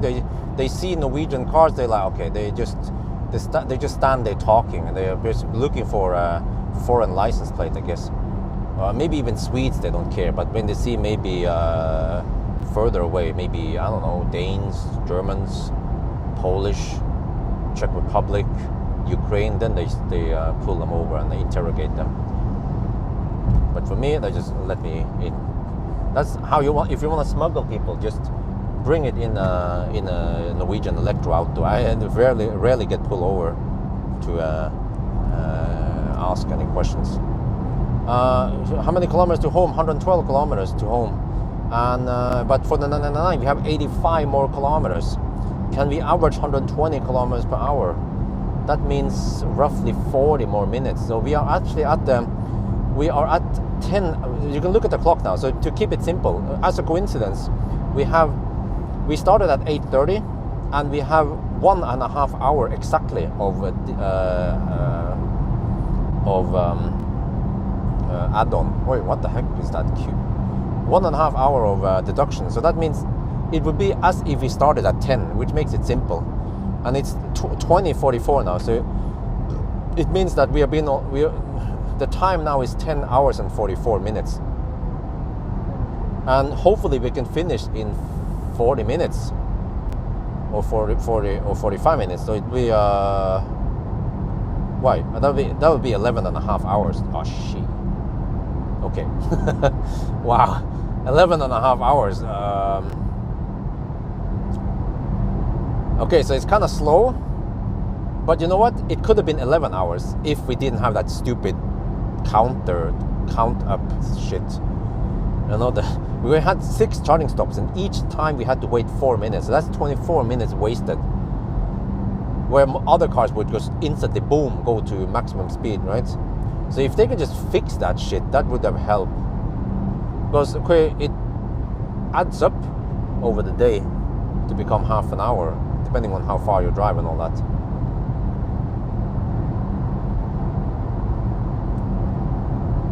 At least if you have 4 charging stops, that's 15 minutes. So does it matter? 15 minutes for a whole day? Yeah. It adds up, I guess.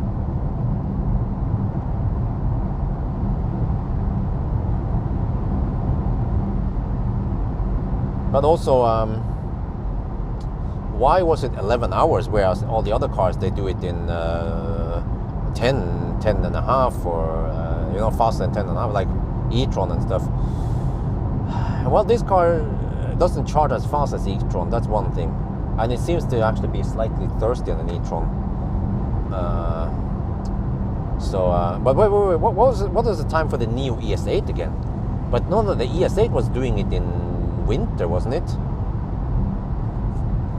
So I think it's kind of unfair maybe against ES8.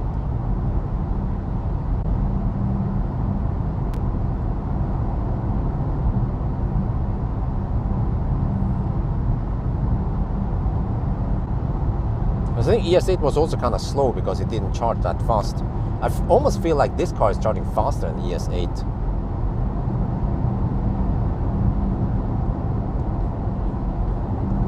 ES8 did it in 11:25. Oh, but... Oh, wait. Huh? ES8, it was 14 to 16 degrees, really? What about consumption? 318, that's not too bad. This one will be higher. Well, actually, will it? We'll see by the end of the day.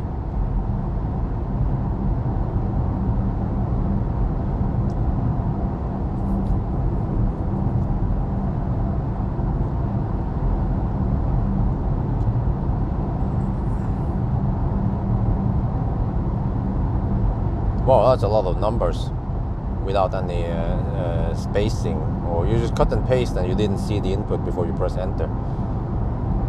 So there's a whole bunch of numbers that we don't understand what means. Okay, 823.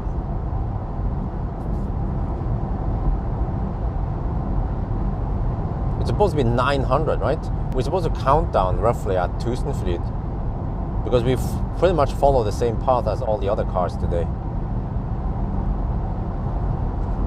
But today we had only 37 minutes of laderstau. You see how random it is?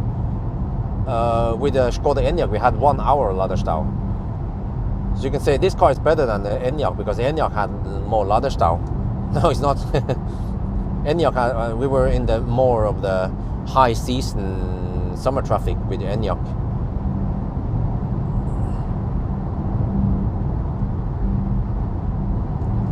Okay, that makes more sense.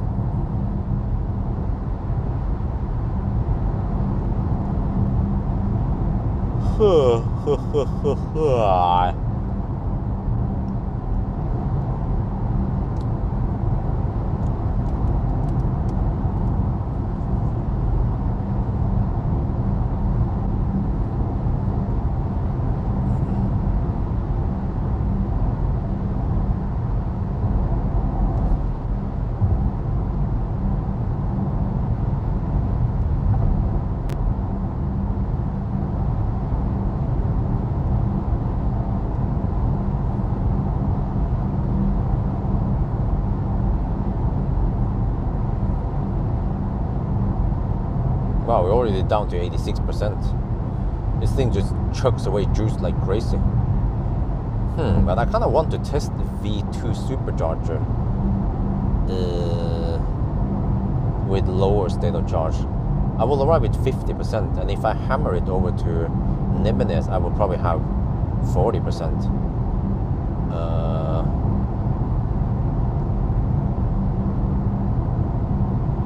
But what am I trying to find out then? If the V2 will give me more than 80 kilowatts. V3 doesn't work. But it would be interesting to see how many kilowatt I get from the V2. Because I want to know how many volts Tesla can deliver, or how many volts this car can accept from Tesla. If it's 80 kilowatt, then it also accepts the same voltage, like 465 volts roughly, from just like the kWh charger. But it seems like the 170 amp is quite hard limit, that it cannot go higher.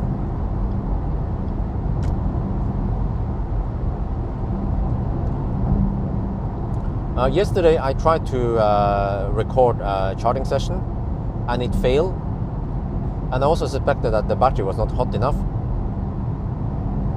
So I dig around like 11 in the evening yesterday at Dar, and I was like, oh shit, I have to go home soon.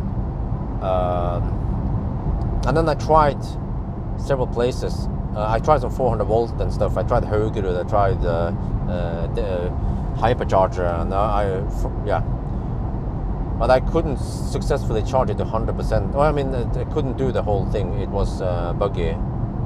So, and I was running out of time. But today we have, usually after 1,000 kilometer challenge, we will have nice and hot battery.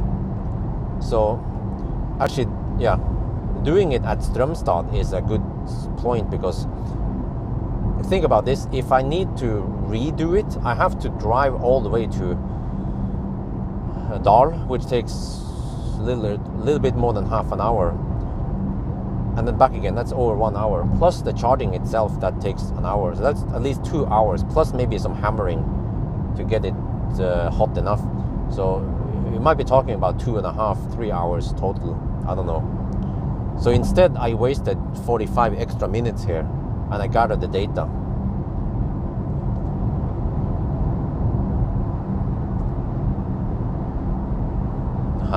You know, you must. Yeah, I need 800 volt chargers in this car. That's kind of clumsy.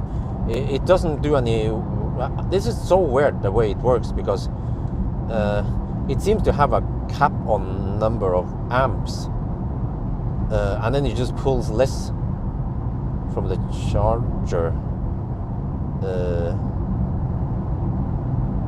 Yeah, I actually don't know how the heck that shit works.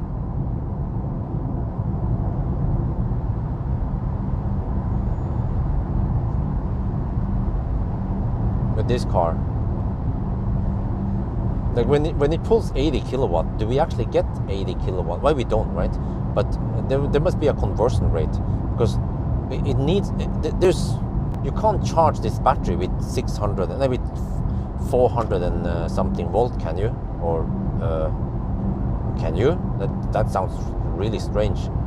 Like the LFP battery can accept somewhere between 400 and 700 volt of charging voltage. Huh? No, that can't be. 480 volt. Oh, okay.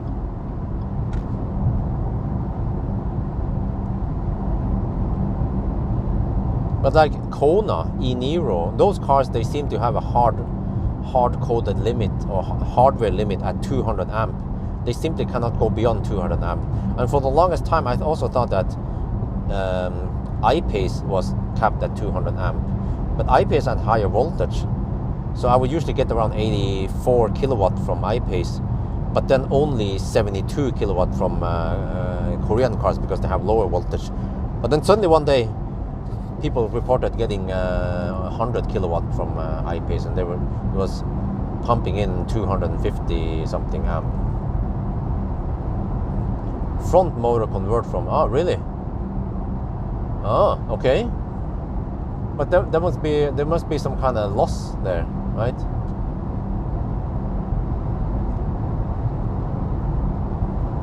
And I guess the display shows you what goes into the battery. I should have paid attention to what it showed when I tried the kWh. I guess I can try again. I think we can trust that number. I just didn't understand everything what's going on yesterday. But I will probably purposely not charge the battery. Well, you know what I should do? Before we go home, I should visit kWh and quickly document something. Which is that what are we getting inside the car versus what the kWh claims to deliver. It would take me 5 extra minutes, but I'm gonna be quick. I have to hurry over to Haugerud and test it there. I could check it also at I could check at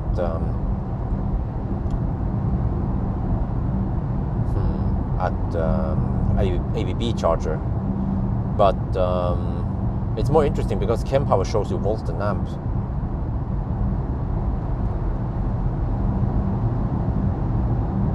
ABB doesn't show you jack shit, almost. Shows you a kilowatt, kind of slowish.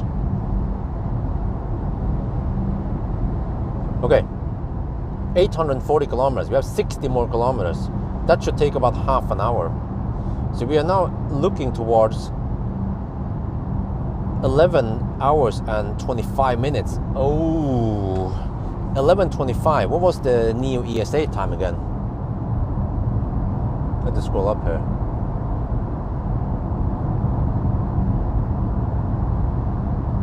Wait, I don't see it. It was just a bunch of other stuff there. Okay, it didn't list up the time.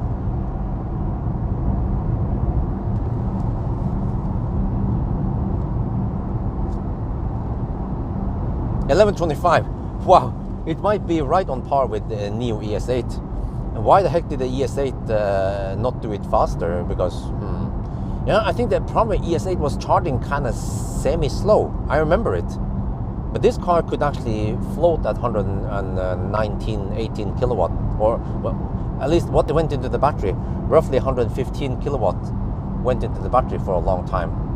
And we could average decent speed on the charging session.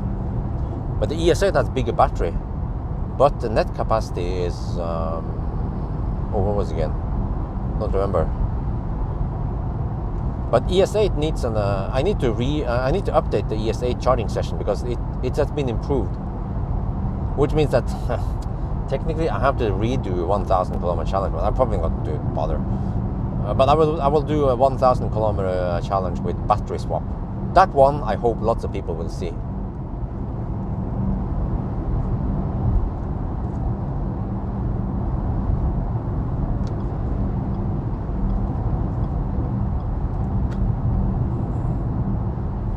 At least we don't have too much traffic now. Oh, we have kWh chargers over here.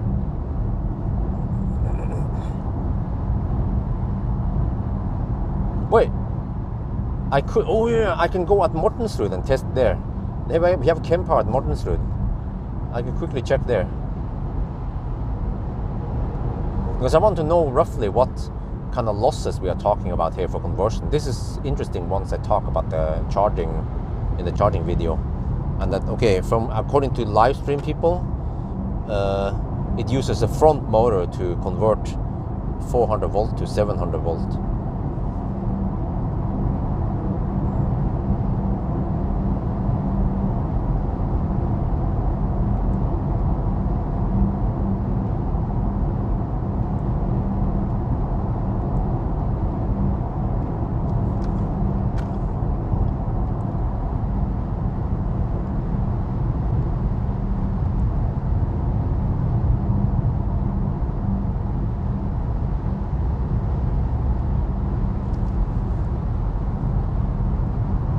I-28 charge faster. Oh, well. Oh, Ionic. Okay.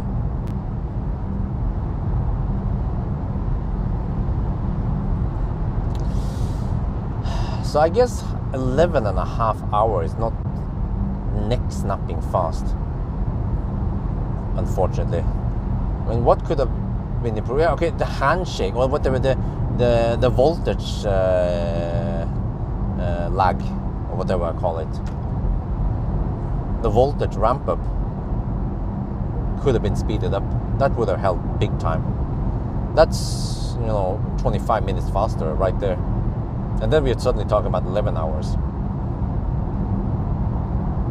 And then maybe a slightly more aggressive charging curve would have helped if the battery can take it, of course. Like 150 kilowatt at the bottom would be great, yeah. Or even 200. No, wait, it has that hard limit. I forgot. It just simply can't. It's a tie can't because it's hard limited to 170 volt. They are amps, so you simply can't go beyond 115 kilowatts. And I guess they don't want to hammer the 115 kilowatt too far out, too high. So roughly at 65% they start throttle. So I guess there is no improvement really.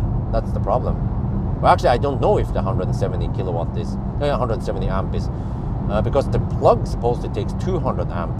So at least if they can raise it to 200 amp, that would be great. Yeah. So yeah, it could be that they just hard coded current to 270, but at least the hardware can take 200. Yeah, that would make some nice improvements. 30 more amps times 600 or 700 volt. That's 20 extra kilowatts. So that's 135 kilowatt. That helps. That helps absolutely. Or indeed, or whatever I should say.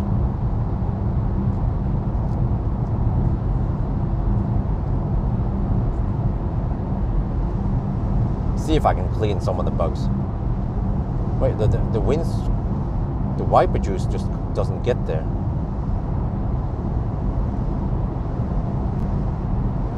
Wait, why is, huh? Man, the nozzles are useless. What? Where are the nozzles? Where's the wiper juice going? Okay, whatever. Are we running out of wiper juice? Well, I'm just bombarded by more bugs now. Oh, Achtung, Achtung. Unfall. Das Fossilauto ist kaputt.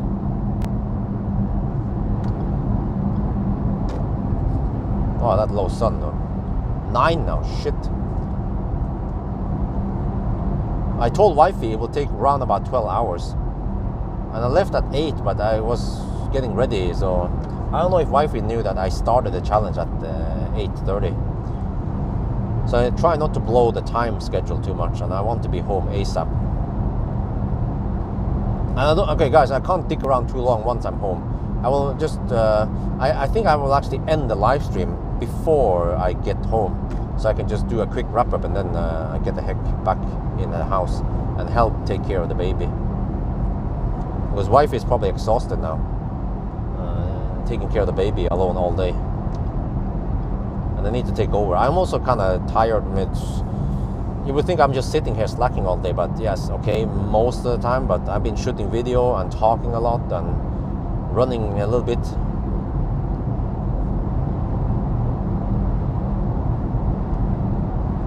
Okay, 855 kilometers. We're getting close now. 45 more kilometers. Let me check the trip meter. It was supposed to be 94. Let me check here. Wait, 94. That means, yeah, round about there. Okay, it's close enough.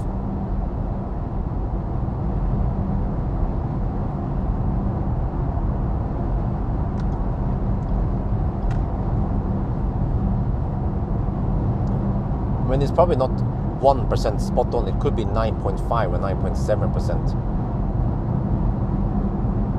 And then 0.1% error is then 1 kilometer difference.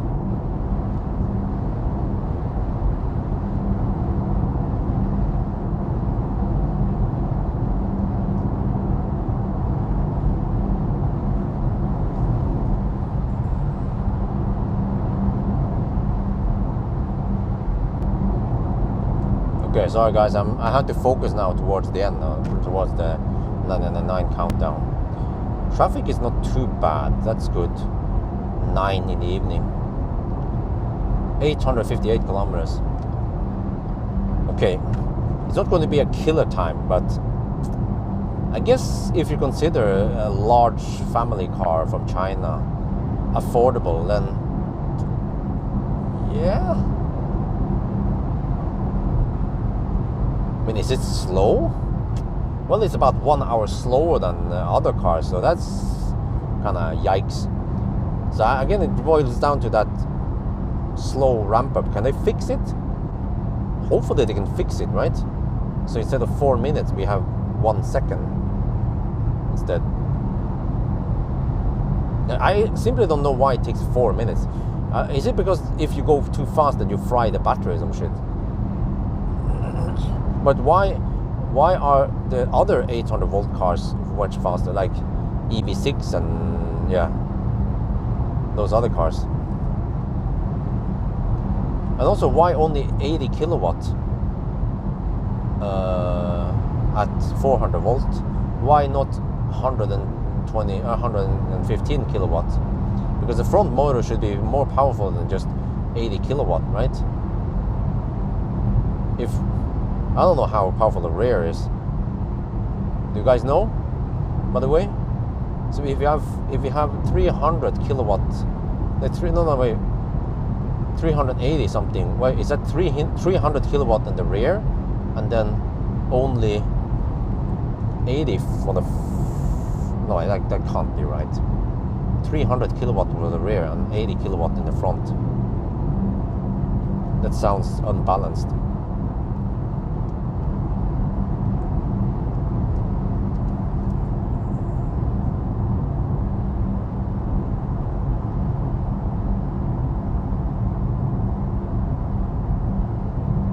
Input voltage increased by the front motor controller in 3-4 minutes, huh?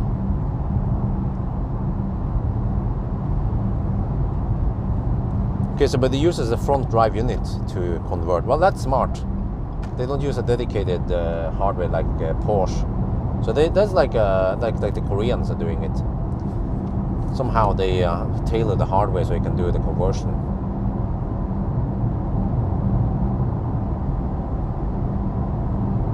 Normally, yeah, well, yeah, that's the thing. Even when I went with Wi-Fi to North Cape, we would not fast charge that much.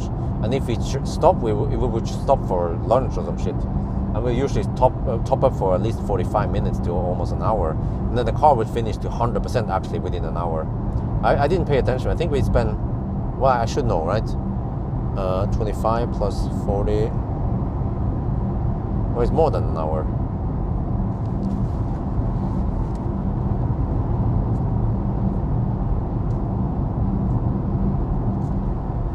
Okay, but I'm an hour and 10 minutes, but at least after 1 hour you get really close to 100%, like 95%.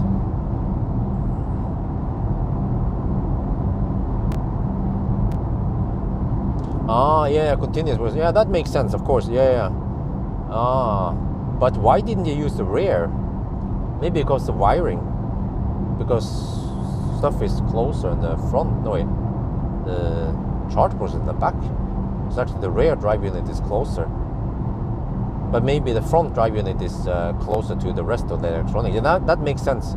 So they want to save wiring, so they don't have to pull shit all the way to the back. And I guess they figure that it's good enough, 80 kilowatts. But it's just a compromise, really. And then I feel like the eGMP platform has less compromises.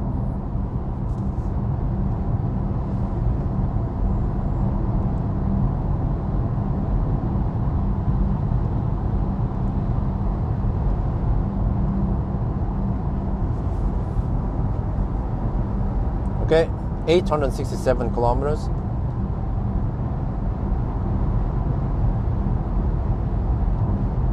You know, I had an idea with, what was his name again? The guy from Czech Republic, the EV clinic guy.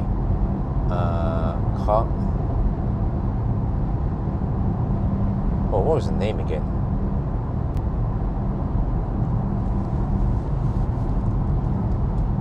I have an idea for a video to discuss with him.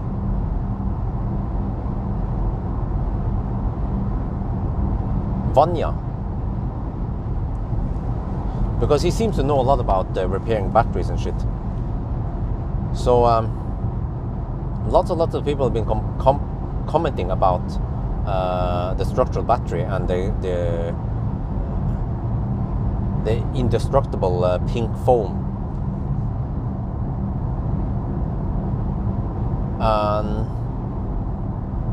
I mean, when I look at the classic Tesla battery, why did they fail? Well, it fails because of moisture. That's it. Moisture. In the circuit board and in the battery cells and stuff, it fails because of moisture penetration. So what if we can avoid moisture from entering altogether, right? Well, I guess that's what the foam is for. You make it 100% tight. So Tesla must have figured out something over, I don't know how many years of experience they have with cars from the Roadster to now, 15 years of experience. Maybe they figured out that by sealing it 100%, the probability of a failure in the cell or in some of the electronics, well, electronics would be accessible, but in the cell would be ultra low. And my idea was that when I look at iPhones and Samsungs nowadays, the batteries cannot be easily swapped. In the old days, I had a Samsung where I can just take out the battery, but that added extra weight, extra mechanics, took up slightly more space.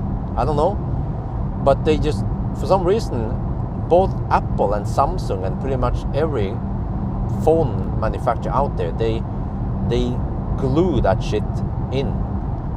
Why?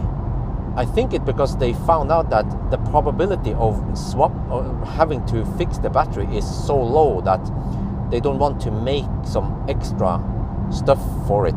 You know what I mean?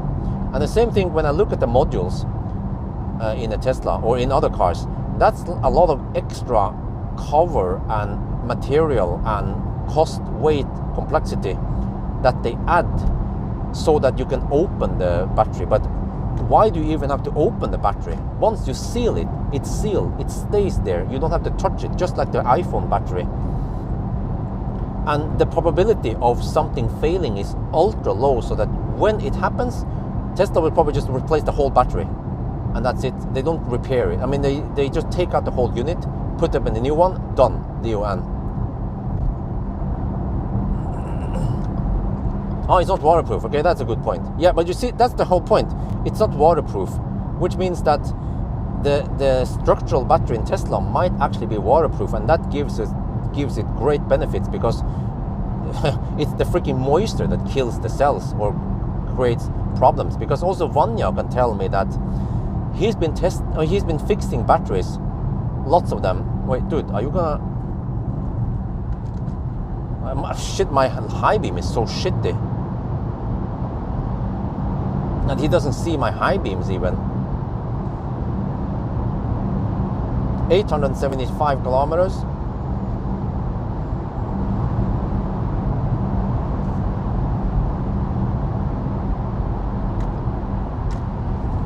What is his problem? Huh? What is his problem, really?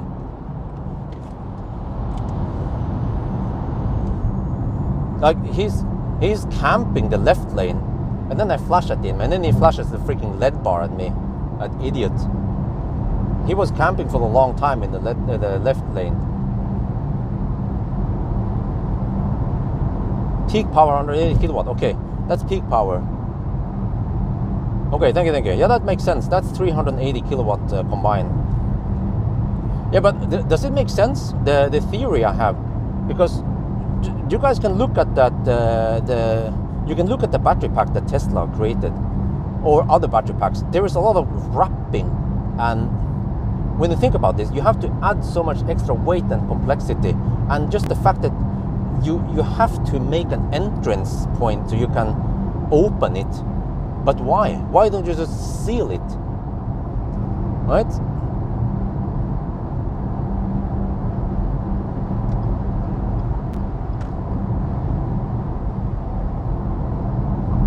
Yeah, but my point was that Vanya, he has repaired lots and lots of Tesla batteries.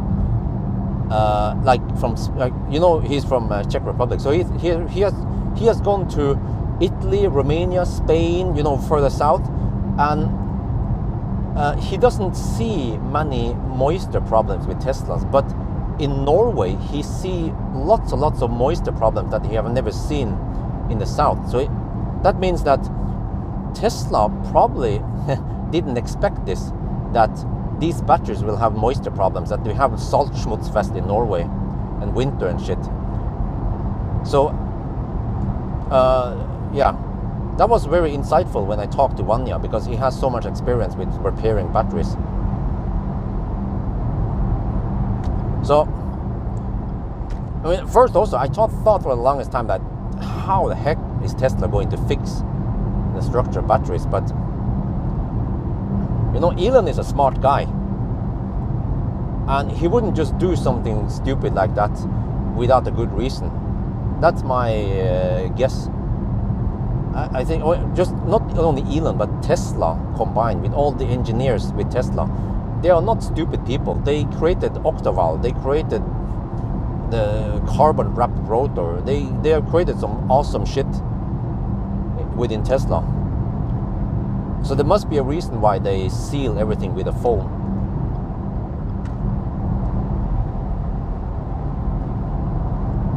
And I guess time will tell. It will take many, many years before we see the result.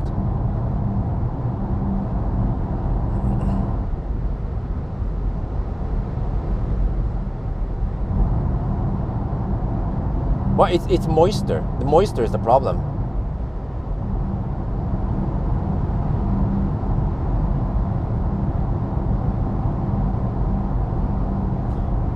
It's 150 kilowatt hour, but yeah, the Neo approach.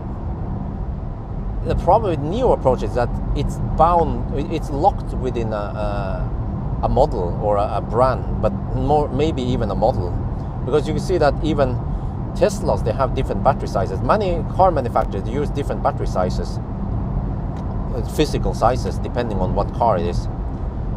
But with NIO, you kind of need to use the same form factor for all the cars. I guess that works within NIO, but then it's not compatible. So just look at Tesla Supercharger. Tesla, because they use a standard, they can open up the Supercharger. NIO can simply not open up the battery swap station for other brands. So of course it's flexible that you can swap batteries to a bigger one, 150 kilowatt hour. Yes, but it's just that it would just be that that brand, you know. Whereas Tesla can actually go beyond it with the supercharger network. Okay, we have to focus here. 885 kilometers. So we have 15 more kilometers. Time 21:18. Oh, okay.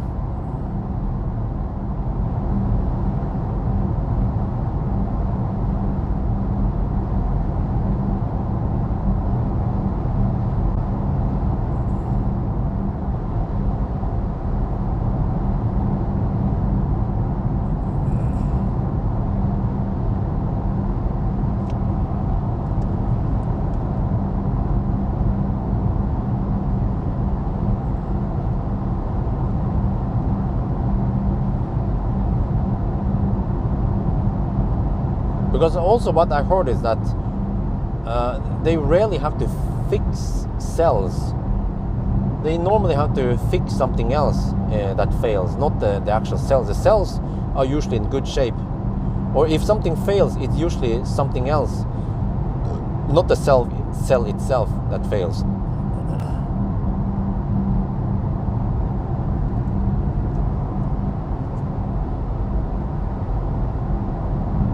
Okay, I have to focus here. 888 kilometers.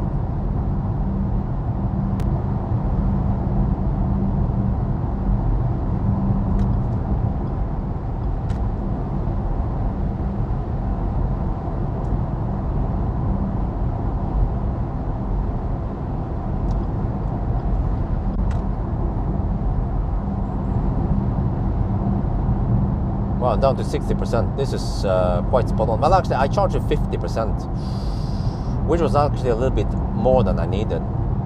I could have gone for 45 almost. Nah, I needed a buffer. Okay, I guess 50% was close enough.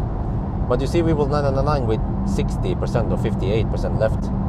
So we even charged a little bit too much, but I guess no big deal, right? Or at least I calculated that we needed 46% or 45%. But it seems like we only need around 42%.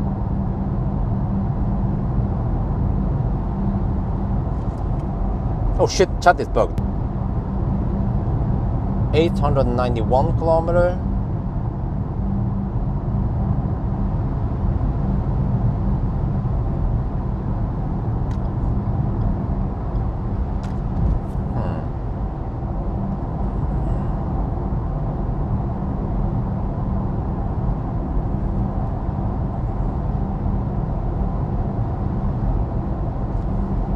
Consumption. Well, I need to count consumption in a different way here.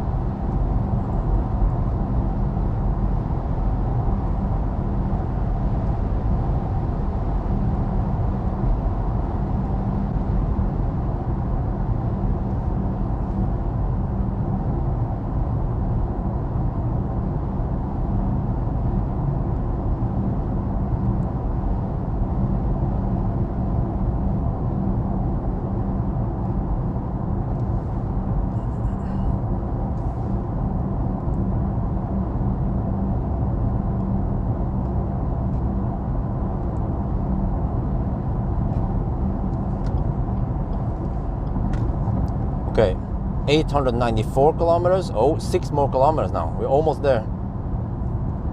What's the time? Oh shit, 21:22. Oh. That means it might be 11 and a half, or it might be 11:25. We'll see. get the mic ready.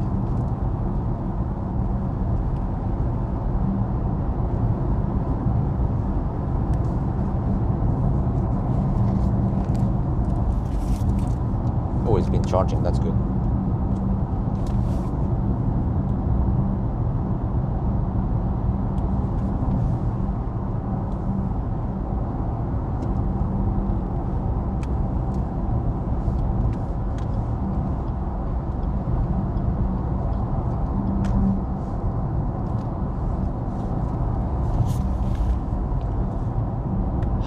$896 kilometers, 4 kilometers left. This is it. We always count down in Nordby Tunnel. Yep. So at least that's a good checkpoint or sanity check that we do it at the same spot every time.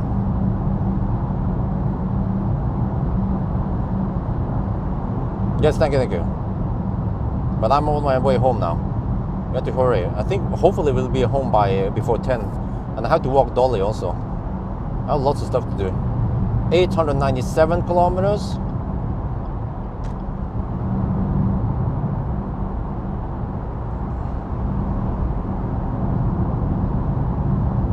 Oh, 997. Yes. Okay, let me get the camera ready.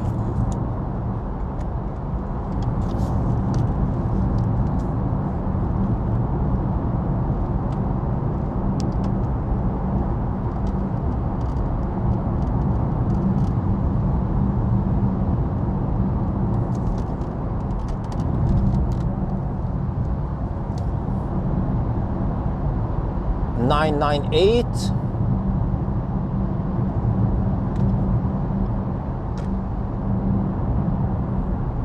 $9,983.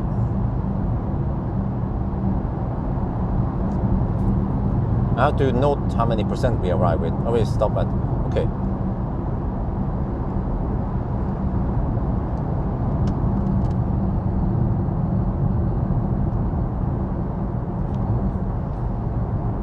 This is it, the countdown. 9990, 9991, 9992, 9993, 9994, 9995. Oh, it's a 90 zone, it's an 80 zone. Shit, we're in a tunnel. 9996. 997, 998, 9999, 9999, 1000, 21, 11 hours and 25 minutes with 57% left. Wow, awesome. Okay, well, or not that awesome. Let's get the heck back home. Okay, sanity check. We are here. Yes, correct. We're supposed to 999 around here. Tusenfryd.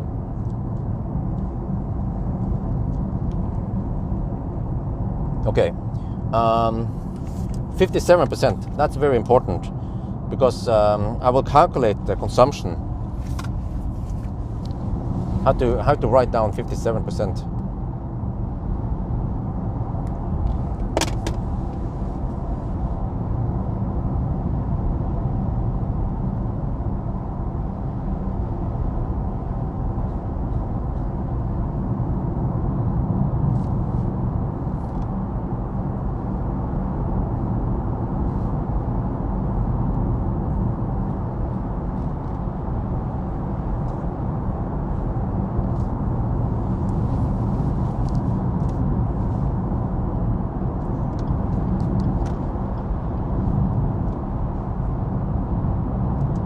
Oh, finally I can use sport mode now. Let's hammer it.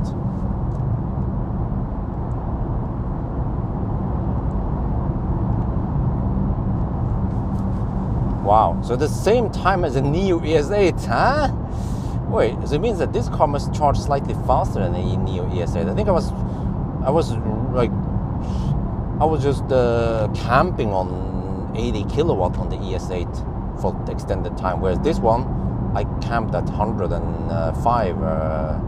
But the consumption on the ES8 was actually lower, I think, but barely. Well, I will see by the end of the day now.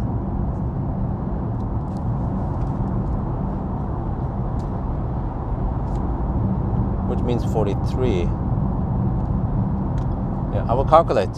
Wait, I can go this way. I have to calculate afterwards how many percent I spend for the whole trip.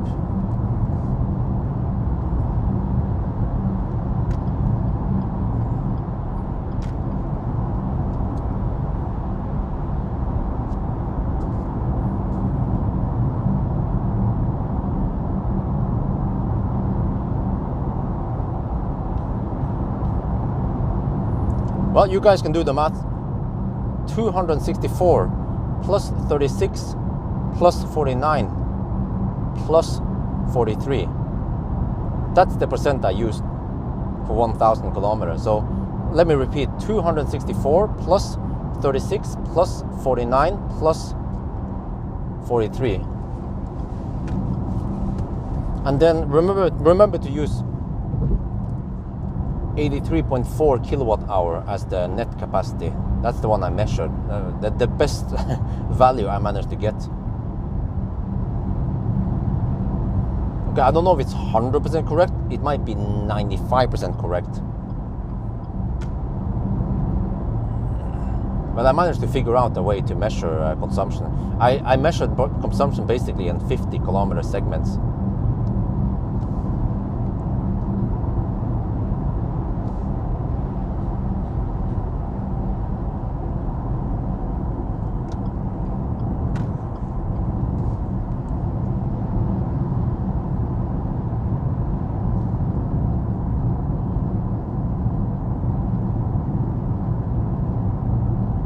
$392, okay.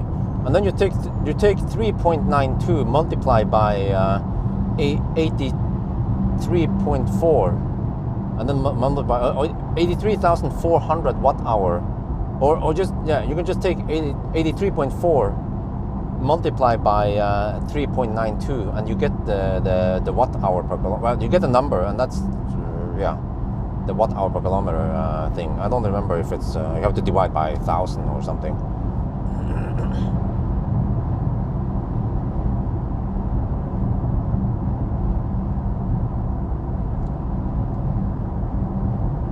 $327. Oh, what was the ES8 again? Is that close to the ES8 number? 327. It's respectable for a car this size, this thirstiness.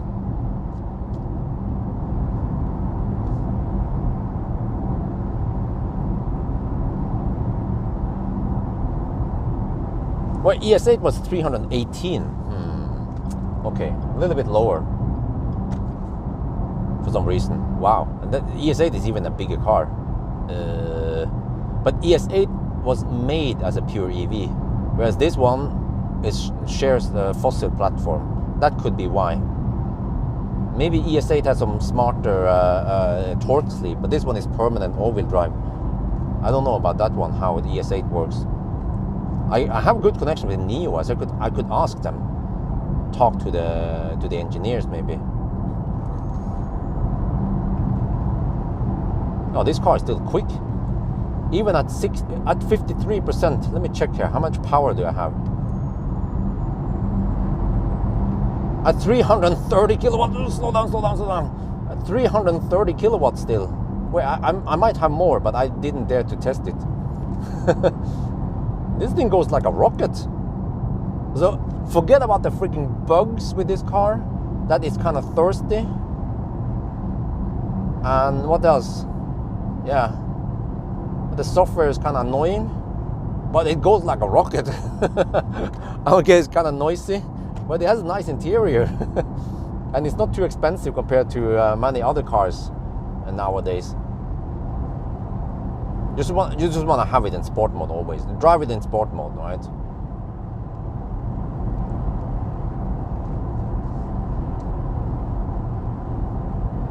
Like ABC always be in sport mode. e-tron 291. Yeah, that was a long time ago. I wonder why it was so low. Because when I tried no, that was winter run. Oh yeah. Okay, yeah, that makes sense. So actually, e-tron was better, but okay. It was a different route, though. E-tron.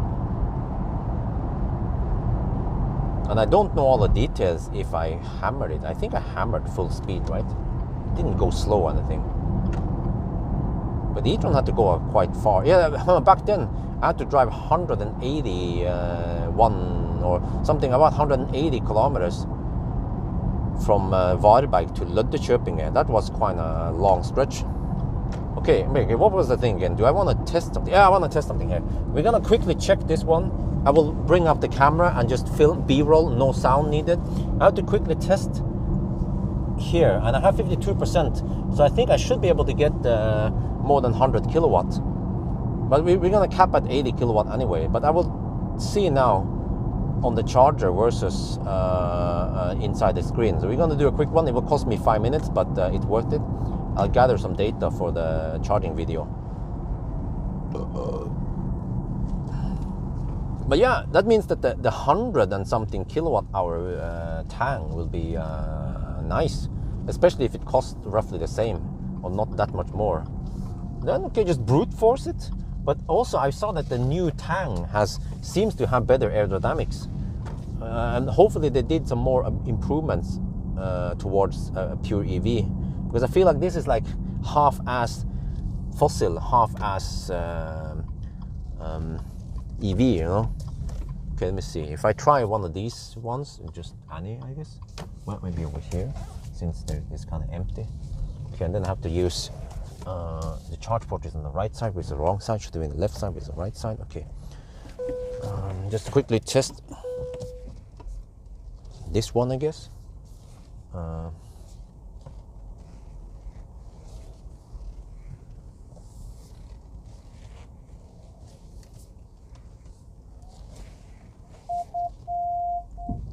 Zuck. Okay, quickly test this. Bring up the camera and let me see. Well, I actually don't have to stop the car. I just realized the car can just be running.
Oh,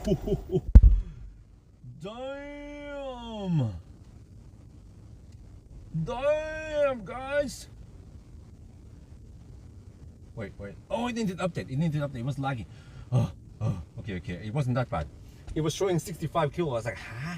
Wait. It's 76. Okay. Let me redo it. Redo it.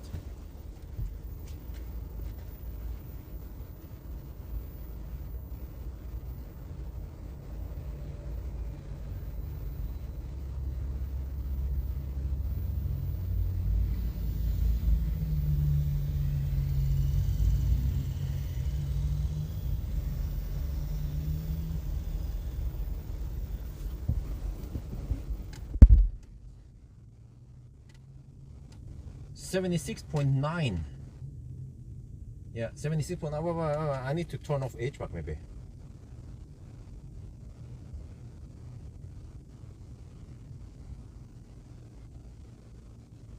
Okay, let me redo it. Maybe HVAC was sucking something. But I'm getting 76.7 kilowatt into the battery now. But you saw how much faster that one ticked up. I think it took like a minute, and then we were getting the speed. Because it didn't have to count to 600 volt, it counted only to 400 something. And also my voltage was already kind of high at 50%, right?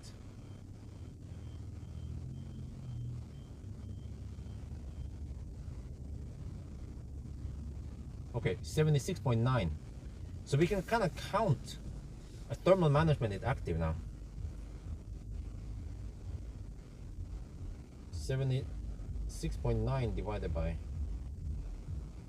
80 kilowatts. So that's 96% efficiency. Well, minus some thermal management going on here, but that's pretty good efficiency if you ask me. Okay, let me redo this.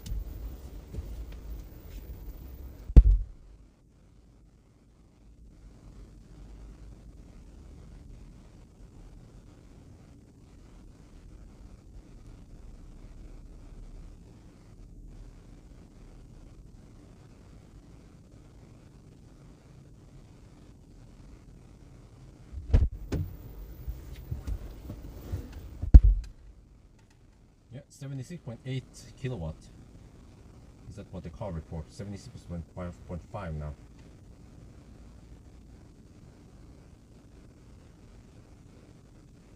Well, that's roughly 96% efficiency. Okay, let's get the heck back home now. Oh!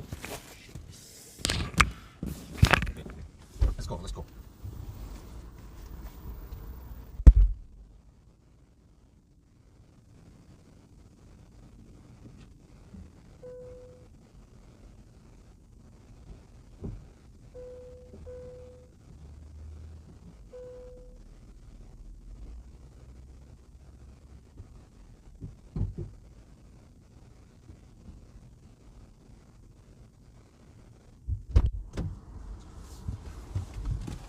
But I don't know if that is what actually goes into the battery or not.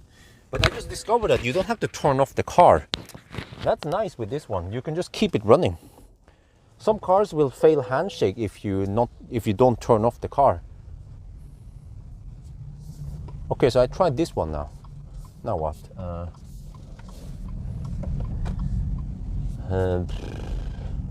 Yeah, it would be interesting to try V3, but does it matter?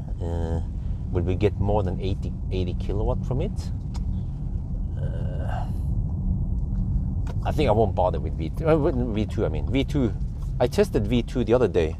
Don't remember how many kilowatt I was getting, but was it 100 kilowatt? Did I? No, I don't remember. Ideally, I should hammer it over to some V2 somewhere. But where? Actually, I could have visited Rygge.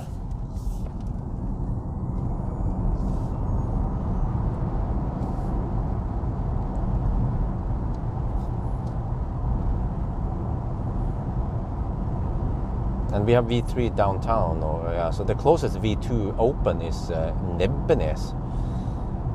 So I guess if I don't charge the car tonight, then I can test Nebbenes tomorrow, but then I hope the battery doesn't cool down too much. Ideally, I kind of need to do it tonight, but wifey will object. And it's going to take me some time to go there. That is the problem, yeah. And I need to do the...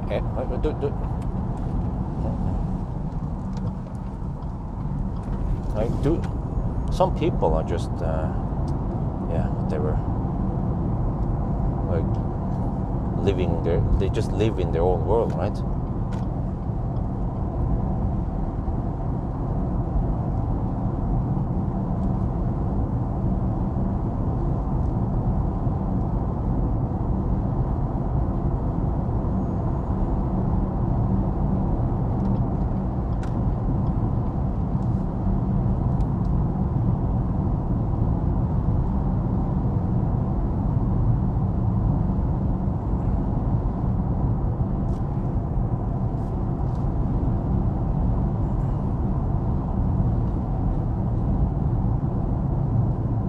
Six 9 volt. Okay. Well, actually, but I mean, is it important for me to test V3? V2. I mean, I think I won't bother. I'll just plug it in tonight, and then tomorrow I test the acceleration. I figured out a lot already.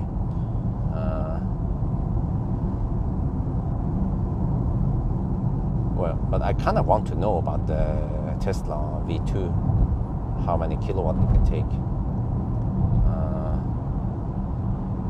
Because if the V2 can allow 480 volt, can you guys do the math for me? 480 multiplied by 170, how much is that? Maybe the kWh goes to 463 or whatever it was, but then Tesla goes to 480 volt. But I don't remember if I was getting 100 kilowatt or not from the supercharger. So I kind of want to know how many kilowatt I get at Nebbenes.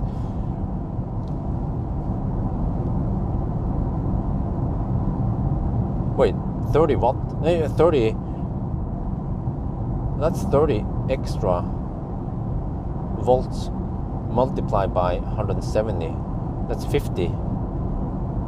No, wait. 86. That's it? 81.6? Really? Wait. What? Wait, I was getting 80 kilowatt from the kWh. How the heck did that happen? You guys saw the numbers, right? That doesn't compute.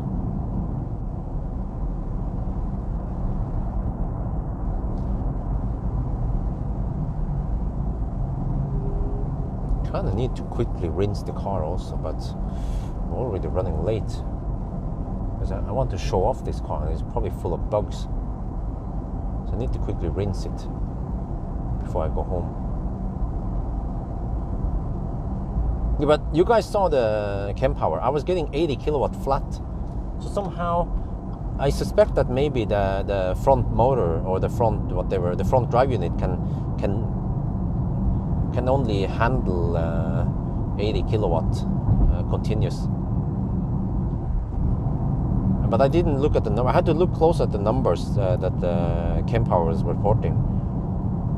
But I didn't actually calculate. It was 400 and something multiplied by 170 amp, and then that became 180 kilowatt supposedly.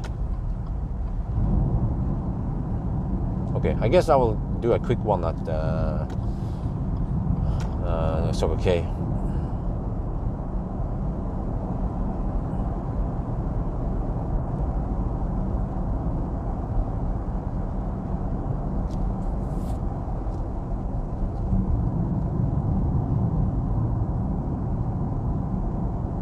Well, many cars doesn't work with V3 for some reason. I don't know why.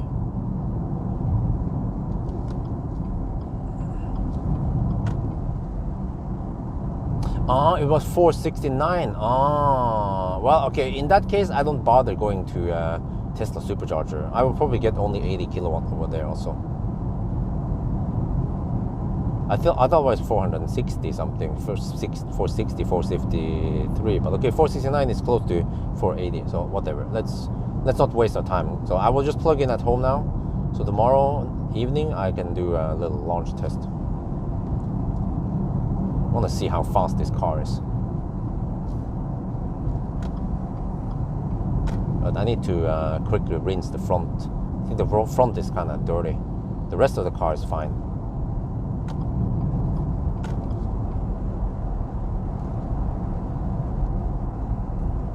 Clean them bugs.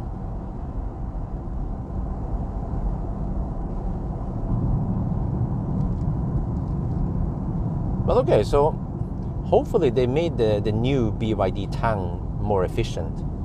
The front at least looks slightly more efficient. And it has a bigger battery. Hopefully not that stupid 170 kilowatt, 170 amp limit. So I'm starting to know BYD Tang a little bit now, just after less than a week of borrowing. I have this car for until Wednesday next week. But would actually be fun to try an OnlyFans run. But then the problem is that I don't know the numbers, the kilowatt hour numbers. I can find the distance maybe, and I can kind of estimate the consumption based on it. But is it important though? Okay, I will see soon enough. I will start posting Tang videos, and I will see the view counts. If the view counts for some reason is really high, then I might consider OnlyFans. If not, then I'm not gonna waste my time.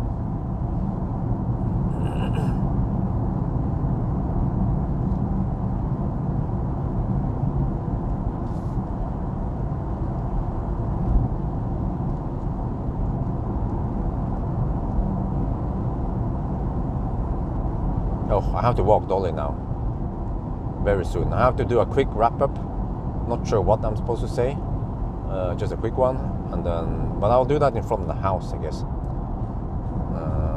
Or I could do it at. Nah, I'll do it from the house. I think it's still bright enough. Yeah, but of course you guys want to see OnlyFans because you are here for the BYD. But I kind of need to just check the water with the rest of the channel. If I get ultra low view counts on the Tang, then I will then stay home with wifey rather than spending all day doing OnlyFans. You know. And also, I don't feel like doing it because this car doesn't have auto steer. Well, I've kind of gotten used to it now, right? It has at least adaptive cruise control, but I'd rather have a car with auto steer when I do OnlyFans.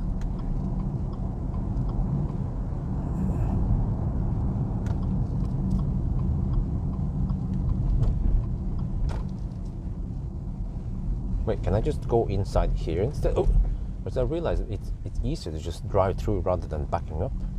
Where is that guy driving through there? Where is he going? Okay, so I'm just gonna go in here and then zoop on the other side. Well, actually, I don't like this one. It's kind of leaking. I don't use this one instead. Like here, huh? What are you gonna do about that, huh? Huh? Okay. All right. So mainly front wash. All right. Well, I can just in case I need to do the sides.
Okay. Guys.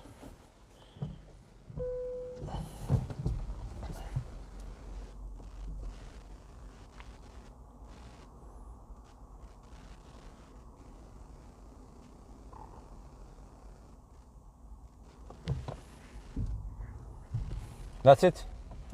I'm gonna end it. So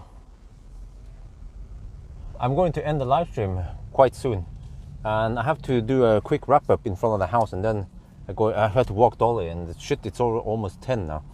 So that's it, guys, with the BYD Tang. Initially I was like, yikes, but I've learned to like some of the stuff here. So you just have to accept that this is a large car, fairly comfortable. Maybe with 20-inch wheels it would be better for noise, not 22, because this car, yeah. But I like that it's quick and it's fairly nimble for a large car. Like, it goes like a rocket. I like that shit. And I like the fact that it's LFP battery. But what I don't like is the charging experience, or okay, parts of it. Part of it is good, fairly flat charging curve, and the way, because this is LFP blade battery, then I don't worry too much about longevity or that the charging speed will kill the battery, because I think the LFP battery can take the beating. Versus, you know, some of the other cars that charges at 200 kilowatt and they offer some kind of eco charge. But I think this one, it doesn't matter. You can fast charge it as much as you like, to, you know, the 115 kilowatts to 60%, and it doesn't care. It's LFP, it kicks ass for the Lord. I like LFP battery. It's so robust and safe.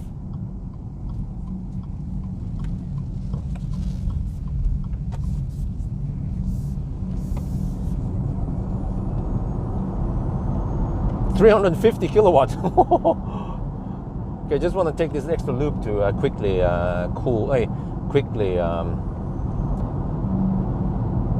try to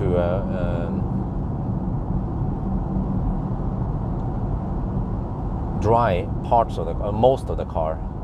Yeah, I guess we can blow off most of the water now.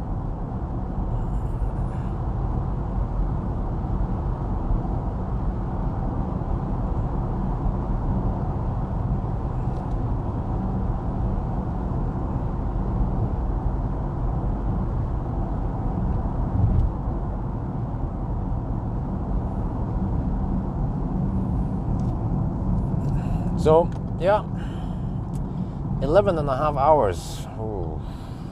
No, 11 hours and 25 minutes. Kind of thirsty.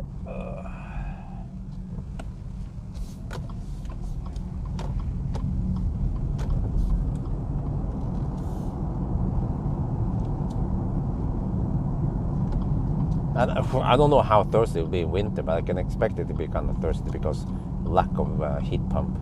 So it's kind of, to be honest, the tech is kind of old, not very high tech compared to Tesla, Octovalve, or at least cars with heat pump. But just heat pump alone is not like super magic, you know. When I say when like people were saying, when Tesla didn't have heat pump, Tesla fanboy said, oh, but you don't need heat pump. And then when Tesla got heat pump, people go, oh, heat pump is awesome. Well, it's not entirely true, because Tesla didn't just implement heat pump. They implemented freaking Octovalve. I haven't seen any other car manufacturer do something kick-ass like the Octovalve. And the Octovalve is just marvelous, the way it shifts the heat where it needed.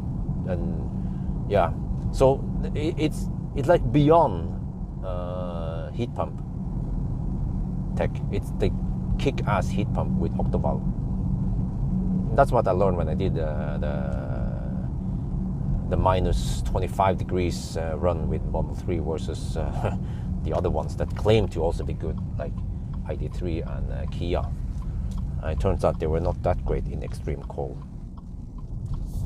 But okay, so I feel like this car has some kind of outdated tech in many ways, but I guess they they didn't put too much money in R&D, and they tried to make a cheap car. So yeah, I mean, other car brands are doing that. BMW are using existing fossil platform to make an electric car, and it works, right?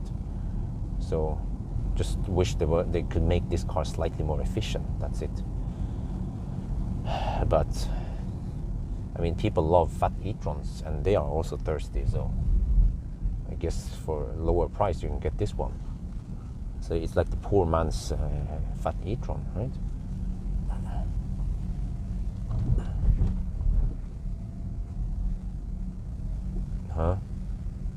All the NCM blah blah e-tron blah blah 4,000 cycle, okay, similar to LP, okay. Okay, well, good, right. But yeah, I have to end the live stream, guys. It's getting late. It's already 10. I need to do my quick wrap up, and then I have to walk Dolly and then help baby and stuff. And so it's, yeah, I was hoping to get home by 8, but that didn't happen. Wife is gonna be like, you said you will be home by 8. Okay, it's 10 now. Sorry. Yeah.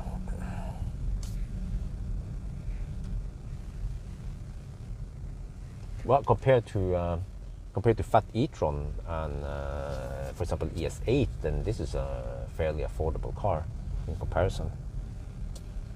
But okay, guys, that's gonna be it. Very nice. I will see.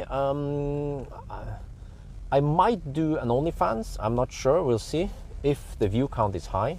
If not, then I will talk to you guys next week for some fat e-tron action at least.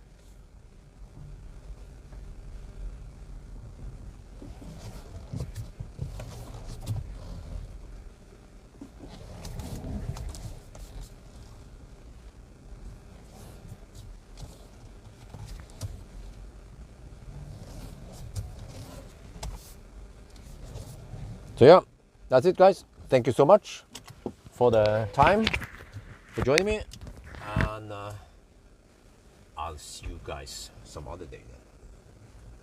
So hasta la vista, and I have to leave now real quick, and I guess I can always clean up the studio tomorrow. I'm gonna clean it somewhere now, but yeah, just want to have it slightly tidier now. It's just a big mess.